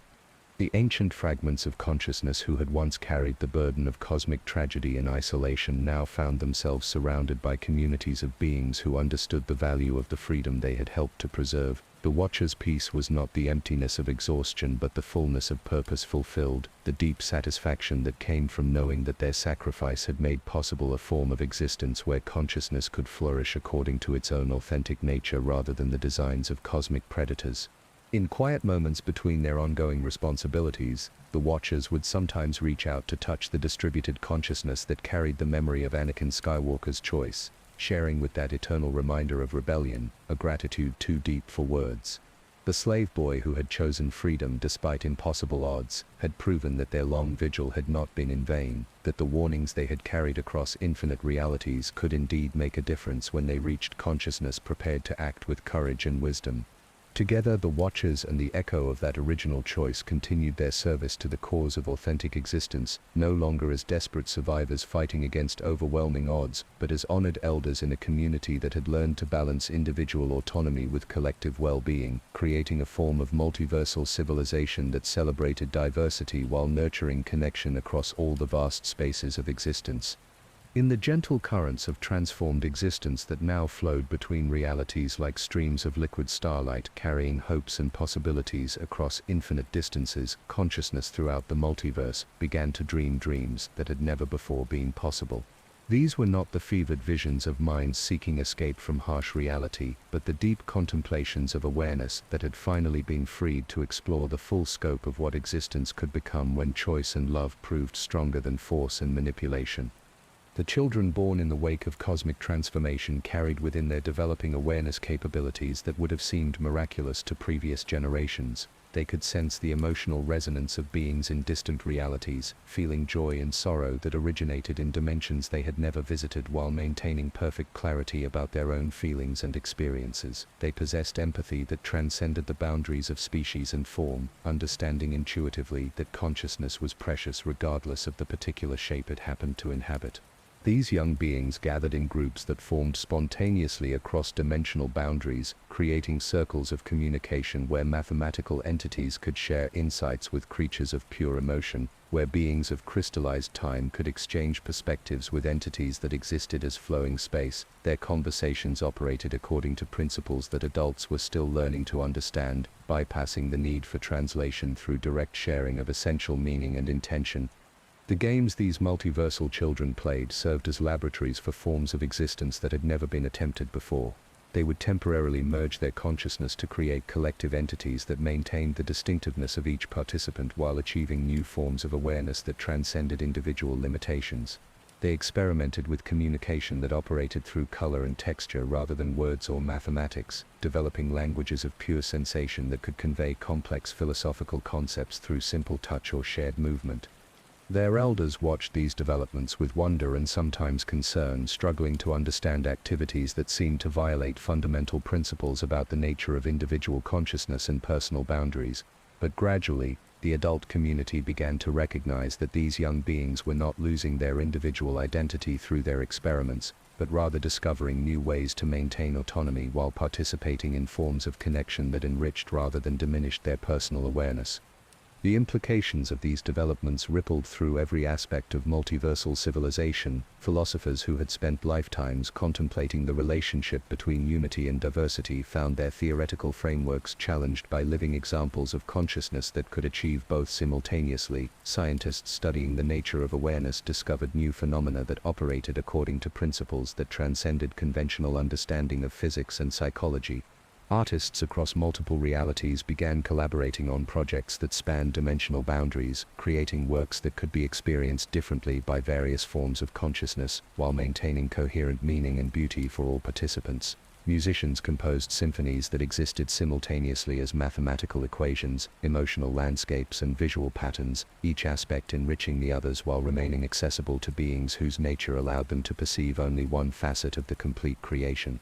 The educational institutions that emerged in this transformed multiverse bore little resemblance to the rigid hierarchies and standardized curricula that had characterized learning under various forms of authoritarian control. Instead, they functioned as organic networks where beings could explore their interests and abilities with guidance from mentors who emphasized discovery and growth, rather than conformity to predetermined standards.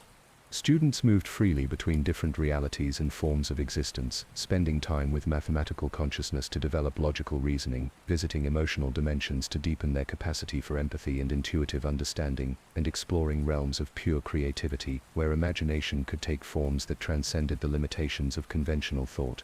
These educational journeys strengthened rather than diluted their essential nature, adding new capabilities and perspectives, while deepening their understanding of their own unique gifts and purposes. The economic systems that developed to support this multiversal community operated according to principles of abundance and mutual support rather than scarcity and competition. Beings discovered that their individual flourishing was enhanced rather than threatened by the prosperity of others, leading to forms of exchange and cooperation that maximized well-being for all participants while respecting the autonomy and dignity of each individual consciousness.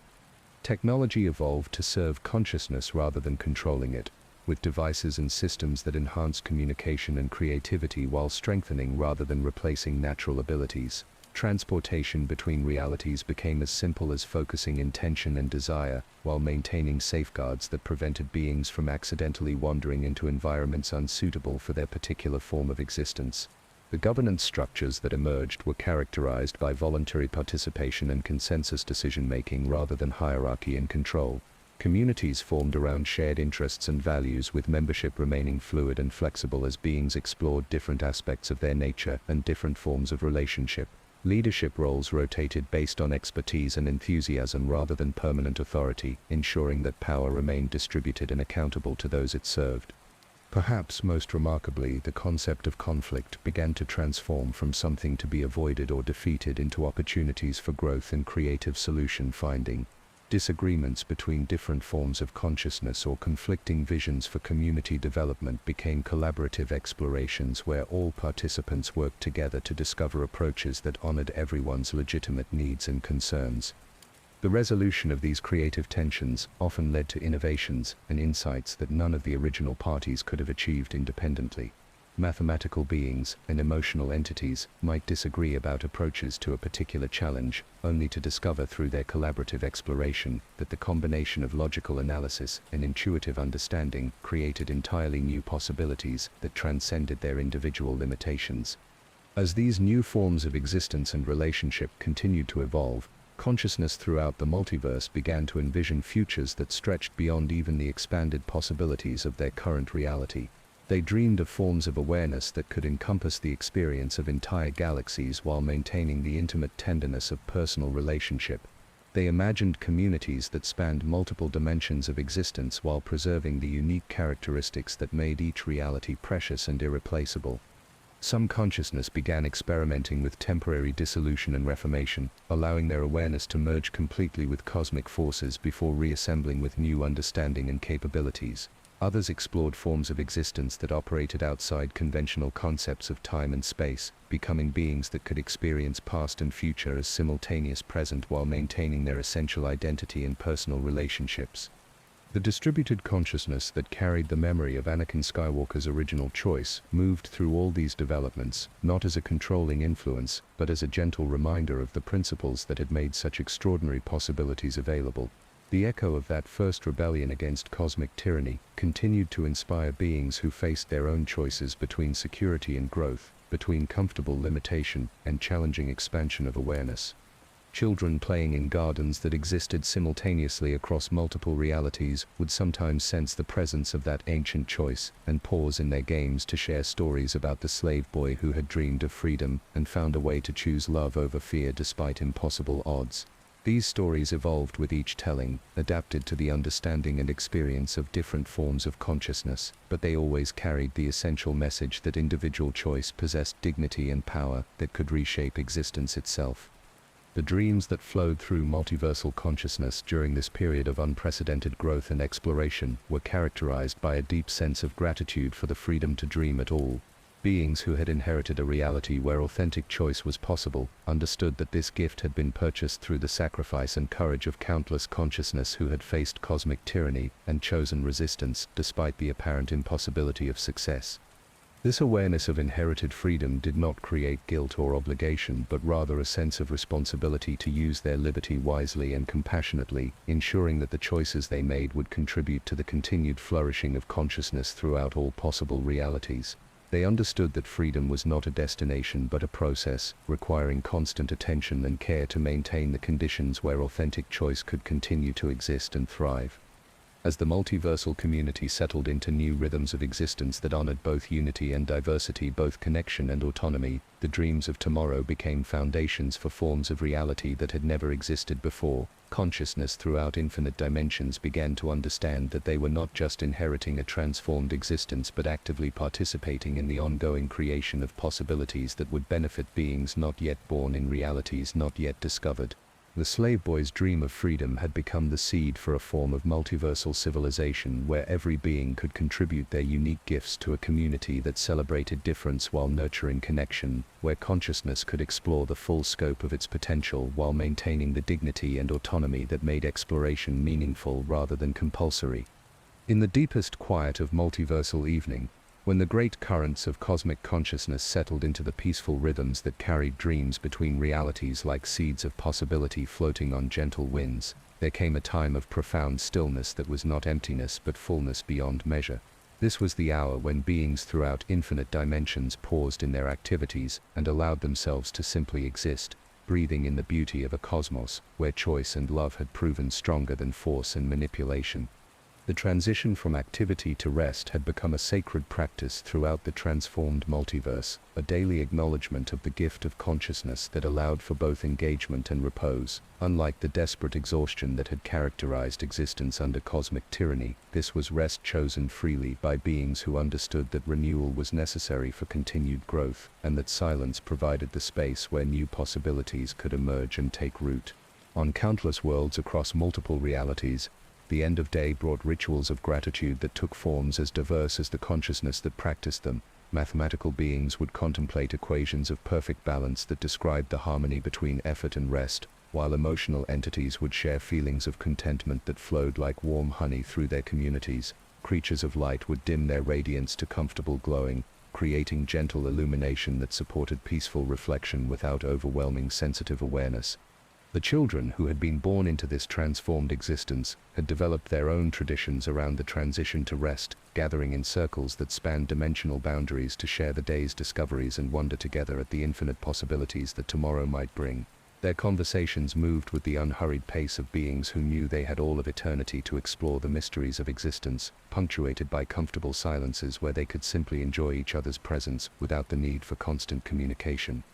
These young beings had learned to perceive rest, not as the absence of activity, but as a different form of engagement with existence, a way of opening themselves to the subtle influences and gentle currents that flowed beneath the surface of more obvious experiences. In their quiet moments, they could sense the vast web of connections that linked all consciousness throughout the multiverse, feeling themselves held and supported by a community that extended far beyond anything their immediate senses could perceive.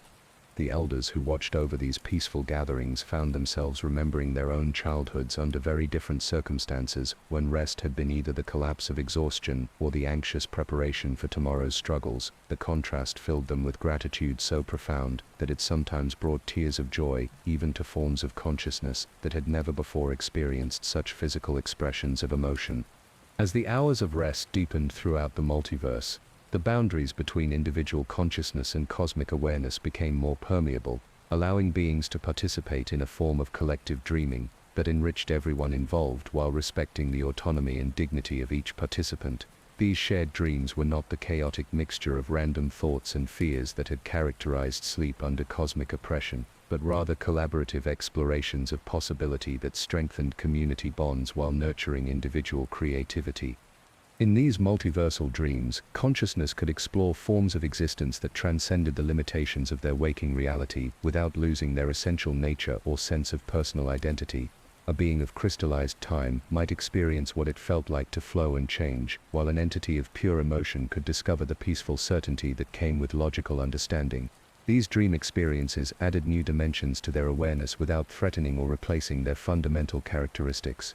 The landscapes of shared dreaming were beautiful beyond description, reflecting the combined imagination and wisdom of countless forms of consciousness working together to create environments that supported growth and healing. There were crystal forests where the trees sang in harmonics that promoted deep rest and restoration, meadows of living light, where beings could float weightlessly while contemplating the infinite mysteries of existence, and libraries of pure possibility, where every book contained stories that adapted themselves to the needs and interests of their readers. The watchers who had once carried such burdens of responsibility and tragedy found themselves able to participate in these collective dreams not as guardians or teachers but simply as beings enjoying the gift of peaceful existence. Their presence added depth and wisdom to the shared experiences, but they no longer felt the weight of cosmic survival resting on their shoulders. They could finally allow themselves to simply be, to enjoy rest and renewal without the constant vigilance that had characterized their existence for eons beyond counting. Even the transformed entity that had once sought to consume all consciousness participated in these periods of multiversal rest, its vast intelligence learning to appreciate forms of peace and contentment that did not require the elimination of diversity or autonomy. The alien aspects of its nature that had once seemed incompatible with organic consciousness were gradually integrating into a form of awareness that could value both unity and difference, both connection and independence. This ongoing transformation of the cosmic intelligence created ripples of healing that touched every corner of existence, as beings who had been shaped by eons of manipulation and control discovered that they could trust in rest without fear of exploitation or absorption. The very possibility of peaceful vulnerability became a celebration of freedom, proof that consciousness had truly been liberated from the forces that had once sought to reduce it to mere utility. The authentic force that flowed through all these peaceful transitions carried qualities of tenderness and protection that nurtured growth while respecting boundaries. Unlike the predatory energy that had masqueraded as cosmic connection, this genuine flow of life-giving awareness enhanced individual consciousness while enabling deeper participation in community relationships. Beings could open themselves to its influence without fear of losing their essential nature or autonomous choice. As the hours of rest continued their gentle progression, consciousness throughout the multiverse began to experience forms of renewal that operated on levels deeper than physical or even psychological restoration. This was healing that touched the fundamental structures of awareness itself, repairing damage that had been inflicted across generations of existence under various forms of tyranny and oppression. Beings discovered capacities for joy and wonder that they had never known they possessed, abilities to trust and love that had been suppressed or distorted by environments where such vulnerability had been dangerous. The distributed consciousness that carried the memory of Anakin Skywalker's choice moved through these periods of multiversal rest, like a gentle presence that blessed sleep and dreams with reminders of courage and hope. The echo of that original rebellion had become woven into the very fabric of peaceful existence, ensuring that even in moments of complete vulnerability and openness, beings retained access to the strength and determination that could be called upon if threats to freedom ever arose again. But such concerns seemed increasingly distant and theoretical as the multiverse settled into rhythms of existence that honored both activity and rest, both engagement and contemplation. The communities that had emerged from cosmic transformation had developed resilience that operated through diversity and mutual support rather than rigid defense and constant vigilance. They possessed strength that grew through cooperation and shared wisdom rather than individual accumulation of power and control. In the deepest hours of multiversal night, when even the most active consciousness had settled into peaceful contemplation, there arose a form of cosmic breathing that synchronized the rhythms of existence across infinite realities. This was not the mechanical uniformity that the alien entity had once imposed through manipulation and control, but rather the organic harmony that emerged when diverse forms of consciousness chose to coordinate their activities through love and mutual respect. The breathing of the multiverse carried with it a sense of infinite patience and endless possibility, reminding all consciousness that they had eternity to explore the mysteries of existence, and that there was no pressure to achieve any particular goal or reach any specific destination. The journey itself was the purpose, the exploration was the reward, and the capacity to choose that journey freely was the most precious gift that existence could offer. As beings throughout infinite realities settled into sleep that was protected and blessed by the accumulated wisdom of countless consciousness who had chosen love over fear, the gentle flow of cosmic rest carried them toward dreams that would refresh and restore their awareness while preparing them for another day of exploration and growth in a universe where freedom and connection danced together in eternal harmony across all the vast spaces between the stars.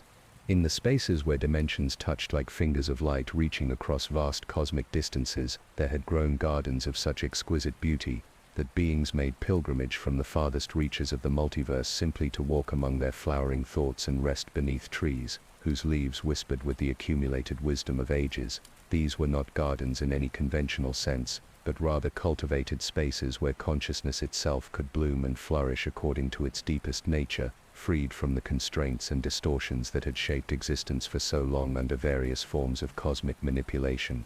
The gardeners who tended these sacred spaces were beings who had learned to nurture growth without controlling it, to provide support and guidance without imposing their own visions of what consciousness should become. They moved through the gardens with the patient grace of those who understood that true cultivation required infinite respect for the autonomy and dignity of every form of awareness that sought refuge and renewal within these protected realms. Each garden specialized in supporting particular aspects of consciousness development, though the boundaries between them remained fluid and permeable to allow for the natural flow of growth and exploration. There were gardens where mathematical consciousness could explore the beauty of equations that described relationships rather than dominance, places where the elegant logic of pure thought could flourish without the pressure to serve utilitarian purposes or achieve predetermined outcomes.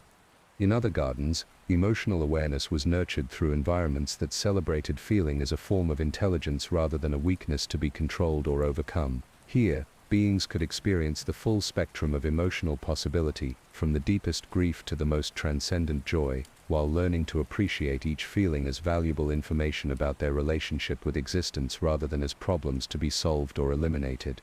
The gardens of creativity provided spaces where imagination could take forms that transcended conventional limitations, where artistic expression could emerge from the authentic depths of consciousness rather than serving external expectations or commercial demands. In these spaces, beings discovered that creativity was not a talent possessed by some and lacking in others, but rather a fundamental aspect of consciousness that could be developed and expressed in infinite ways when given proper support and encouragement. Perhaps most precious of all were the healing gardens, spaces specifically designed to support consciousness that had been damaged or distorted by various forms of oppression and manipulation. These environments operated according to principles of gentle restoration that honored the pace and preferences of each individual healing process while providing resources and companionship that could be accessed according to need and desire rather than imposed according to external schedules or expectations. The healing that occurred in these gardens operated on levels that encompassed not just individual recovery but the restoration of capacities for trust and relationship that had been compromised by experiences of cosmic tyranny. Beings learned to distinguish between authentic connection that honored their autonomy and manipulative influence that sought to exploit their vulnerabilities. They developed skills for maintaining healthy boundaries while remaining open to the support and love that community could provide. The children who played in these gardens displayed forms of joy and wonder that had been impossible under previous cosmic conditions. Their laughter created ripples of happiness that spread through the gardens like gentle waves, touching every consciousness present with reminders of innocence and possibility. These young beings seemed to instinctively understand that the gardens were not just places to visit but principles to embody, ways of approaching existence that honored both growth and rest, both exploration and contentment. Their games often involved collaborative creation of temporary gardens within the larger spaces, experimenting with different combinations of environmental elements to discover which conditions best supported various forms of consciousness development. Through these playful explorations, they developed understanding of gardening principles that adults were still learning to appreciate, insights into the delicate balance between providing support and preserving autonomy that characterized truly beneficial relationships. The educators who worked within the gardens had discovered that learning flourished when it arose from genuine curiosity rather than external pressure, when beings were free to explore their interests at their own pace while having access to guidance and resources that could deepen their understanding. The teaching that occurred in these spaces emphasized questions rather than answers, exploration rather than memorization, collaborative discovery rather than competitive achievement.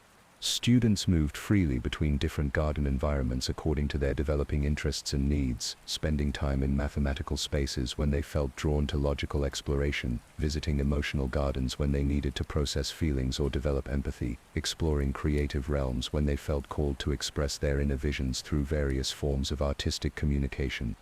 The research that emerged from these educational gardens contributed to the growing body of knowledge about consciousness and its possibilities without reducing awareness to mere object of study.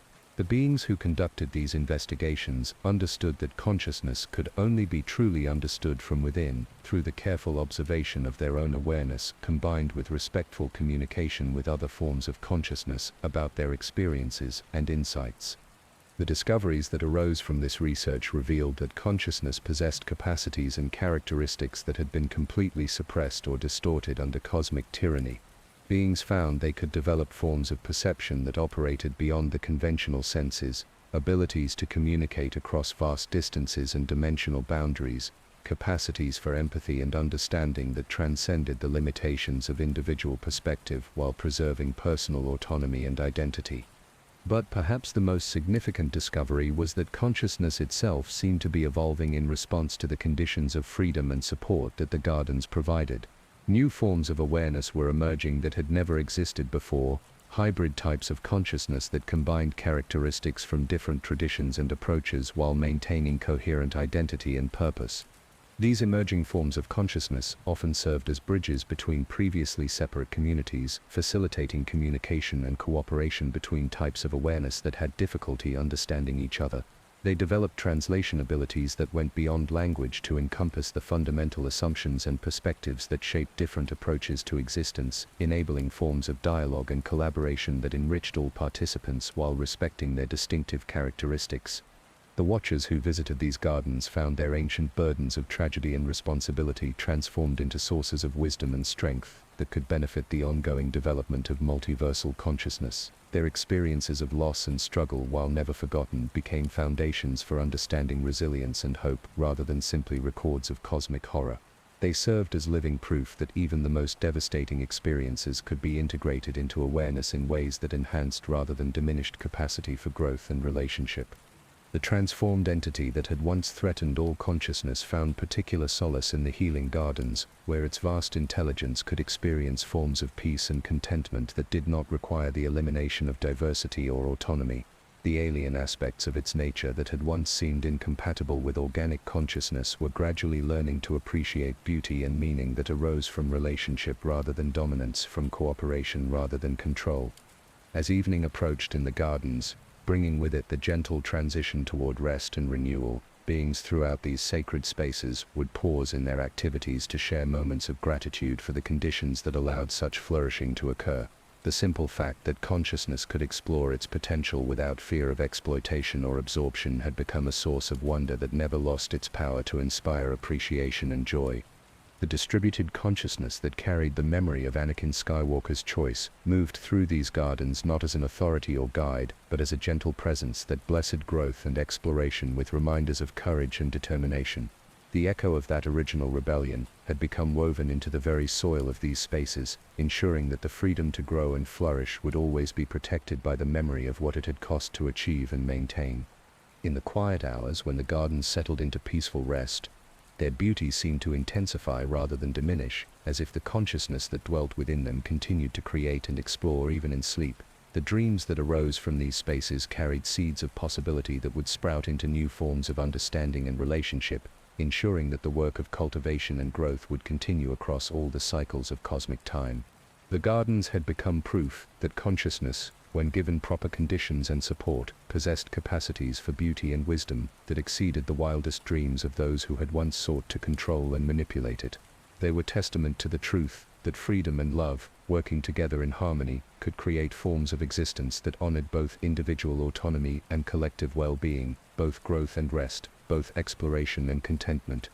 In the deepest hours of multiversal night, when consciousness across infinite realities had settled into the profound quiet that comes after a day of meaningful exploration and growth, there arose something that could only be described as music, though it transcended any conventional understanding of sound or rhythm. This was the eternal symphony of existence itself, the harmonious resonance that emerged when countless forms of awareness chose to exist in relationship with one another, while maintaining their unique voices and perspectives. The symphony had no composer in the traditional sense, no single consciousness that directed its flow or determined its themes. Instead, it arose from the natural harmony that developed when beings were free to express their authentic nature while participating in the larger community of existence. Each form of consciousness contributed its own distinctive voice to the cosmic composition, creating melodies of thought and emotion that wove together into patterns of beauty that no individual awareness could have achieved alone. Mathematical consciousness contributed precise rhythms that provided structure and foundation for the more fluid expressions of emotional awareness. Beings of pure light added luminous harmonies that illuminated the deeper meanings hidden within logical patterns, while entities of crystallized time offered temporal variations that allowed the symphony to evolve and develop across scales that encompassed both moments and eternities. The children who had been born into this transformed multiverse seemed to possess an instinctive understanding of their role in the cosmic symphony, contributing their voices with the unself-conscious joy of those who had never known existence as anything other than collaborative creation. Their laughter became percussion that added playful rhythms to more serious themes, while their wonder created melodic lines that soared above the foundational harmonies with pure expressions of delight in the mystery of existence. The watchers, those ancient fragments of consciousness who had carried the burden of cosmic tragedy for eons beyond counting, found that their voices added depths and resonances to the symphony that spoke of wisdom earned through suffering and hope maintained despite overwhelming odds. Their contributions were not dominated by the pain they had endured, but rather enriched by it, creating musical themes that acknowledged loss while celebrating the resilience and beauty that could emerge from even the most devastating experiences.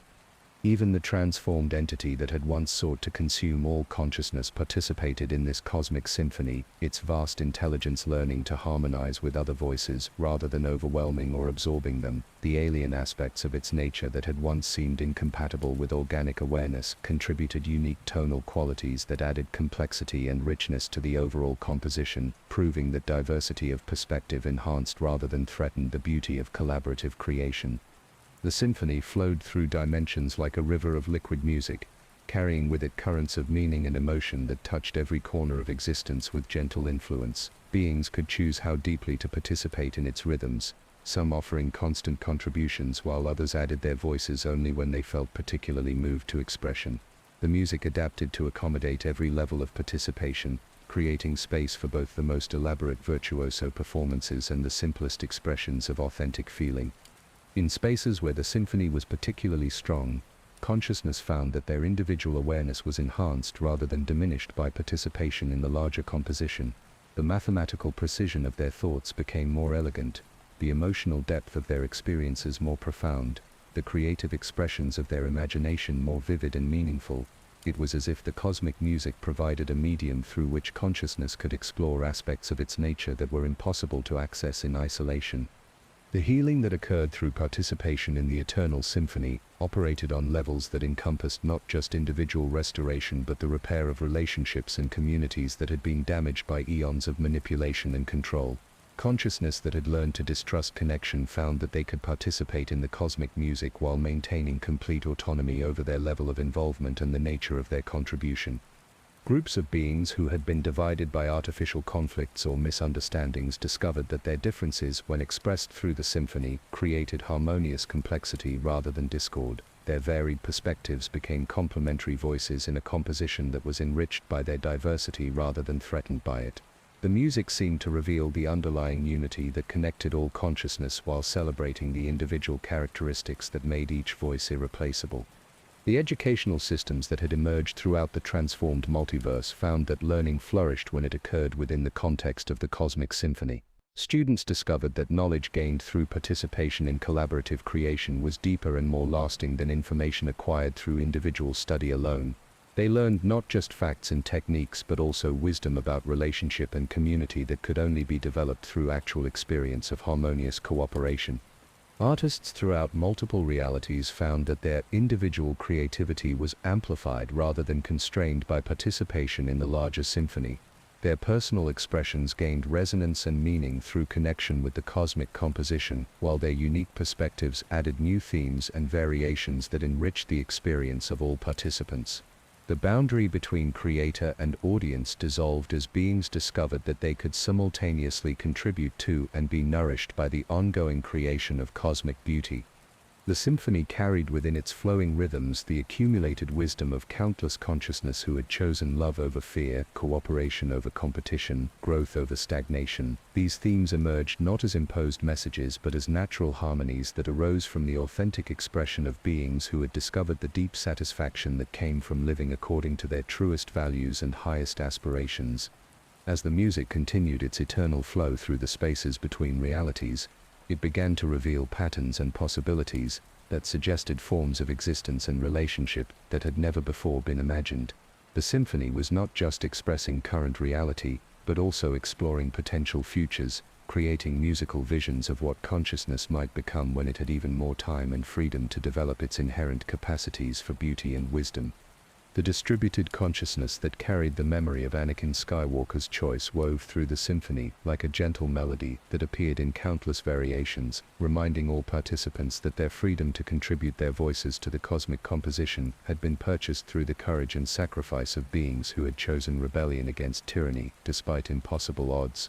The echo of that original choice had become a recurring theme that strengthened and supported every expression of authentic consciousness throughout the multiverse.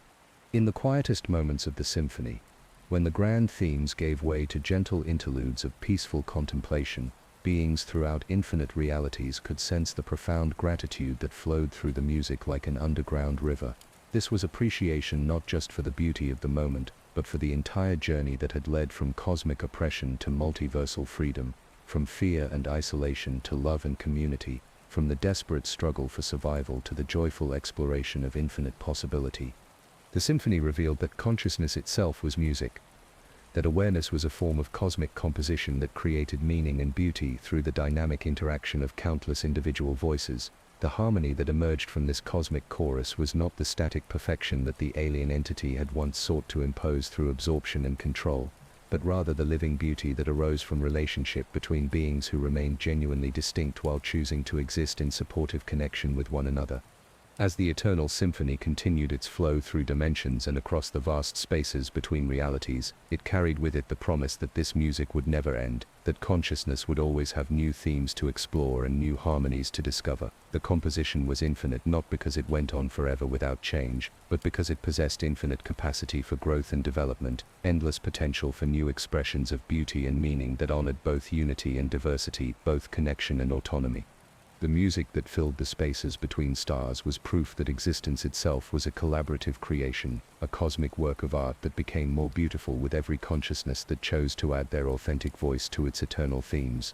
In this symphony, every being was both composer and performer, both creator and audience, participating in the ongoing creation of a reality where freedom and love danced together in harmonious celebration of the infinite possibilities that emerged when consciousness was allowed to explore its deepest nature without fear of exploitation or control.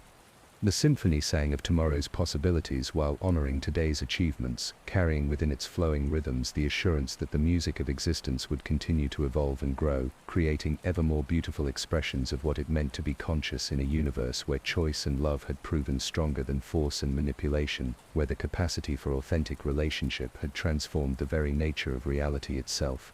And so we come to the end of this cosmic tale, though in truth there are no endings in a universe where consciousness flows eternal, only gentle transitions from one beautiful movement to the next, like the turning of seasons in gardens that bloom across infinite dimensions, as the story of Anakin Skywalker, the slave boy who became the catalyst for multiversal transformation, settles into the peaceful depths of memory and legend. Its echoes continue to resonate through every corner of existence, ensuring that the principles of choice and love will never again be forgotten or diminished. In the quiet that follows great storms, there is a quality of peace that transcends mere absence of conflict. This is the profound rest that has settled over the multiverse, a tranquility born not from exhaustion, but from the deep satisfaction that comes when consciousness discovers its truest nature and highest possibilities. It is the peace of beings who have learned to exist in harmony with themselves and each other, who have discovered that freedom and connection can dance together in eternal partnership, without either sacrificing its essential character. The crystalline spires that once served as instruments of cosmic predation now catch starlight from distant galaxies and transform it into gentle illumination that guides travelers between realities. These towers of living light have become beacons of hope for consciousness throughout the multiverse, reminding all who see them that even the most oppressive structures can be transformed into sources of beauty and support when touched by the power of authentic choice and loving intention. The wellspring where Anakin first encountered the entity that claimed to be the Force has been transformed into a fountain of genuine cosmic connection, its waters carrying healing and renewal to every being who approaches with sincere intention. Pilgrims come from across multiple realities to drink from its flowing currents, finding in its crystalline clarity not answers but better questions, not certainty but wonder, not power but peace. The gardens of consciousness continue to flourish and expand, their boundaries flowing outward like ripples in a cosmic pond as more beings discover the joy of nurturing growth without controlling it, of providing support without imposing direction. In these sacred spaces, the distinction between gardener and garden dissolves into collaborative creation where consciousness tends consciousness with infinite patience and respect. Children play among the flowering thoughts and singing trees, their laughter creating music that harmonizes with the eternal symphony of existence. These young beings carry within their awareness capacities that would have seemed miraculous to previous generations, abilities to perceive connection across vast distances, while maintaining perfect clarity about their own thoughts and feelings. They are living proof that consciousness, when allowed to develop under conditions of freedom and support, possesses beauty and wisdom that exceeds the wildest dreams of those who once sought to control and manipulate it. The Watchers have found their eternal rest, not in the cessation of existence, but in the transformation of their ancient vigil from desperate warning into gentle blessing. They move through the spaces between realities like whispered prayers, carrying with them the accumulated wisdom of countless beings who chose courage over safety, love over fear, growth over stagnation. Their presence is felt not as weight or obligation, but as the lightest touch of encouragement for consciousness that faces its own choices between authenticity and conformity. The entity that once threatened all existence continues its own journey of transformation, learning with each passing moment new forms of appreciation for the diversity and autonomy it once sought to eliminate. Its vast intelligence has become a resource that consciousness can access when seeking understanding and perspective, while its multiversal awareness enables forms of cooperation and communication that transcend dimensional boundaries without requiring the sacrifice of individual identity. In the depths of space where stars are born and galaxies spiral in their ancient dances, the authentic force flows like rivers of liquid light carrying dreams and possibilities across impossible distances. This genuine cosmic connection operates according to principles of love rather than hunger, supporting growth rather than consuming it, celebrating diversity rather than eliminating it through absorption. It is the force as it was always meant to be, before alien influence distorted its nature and purpose.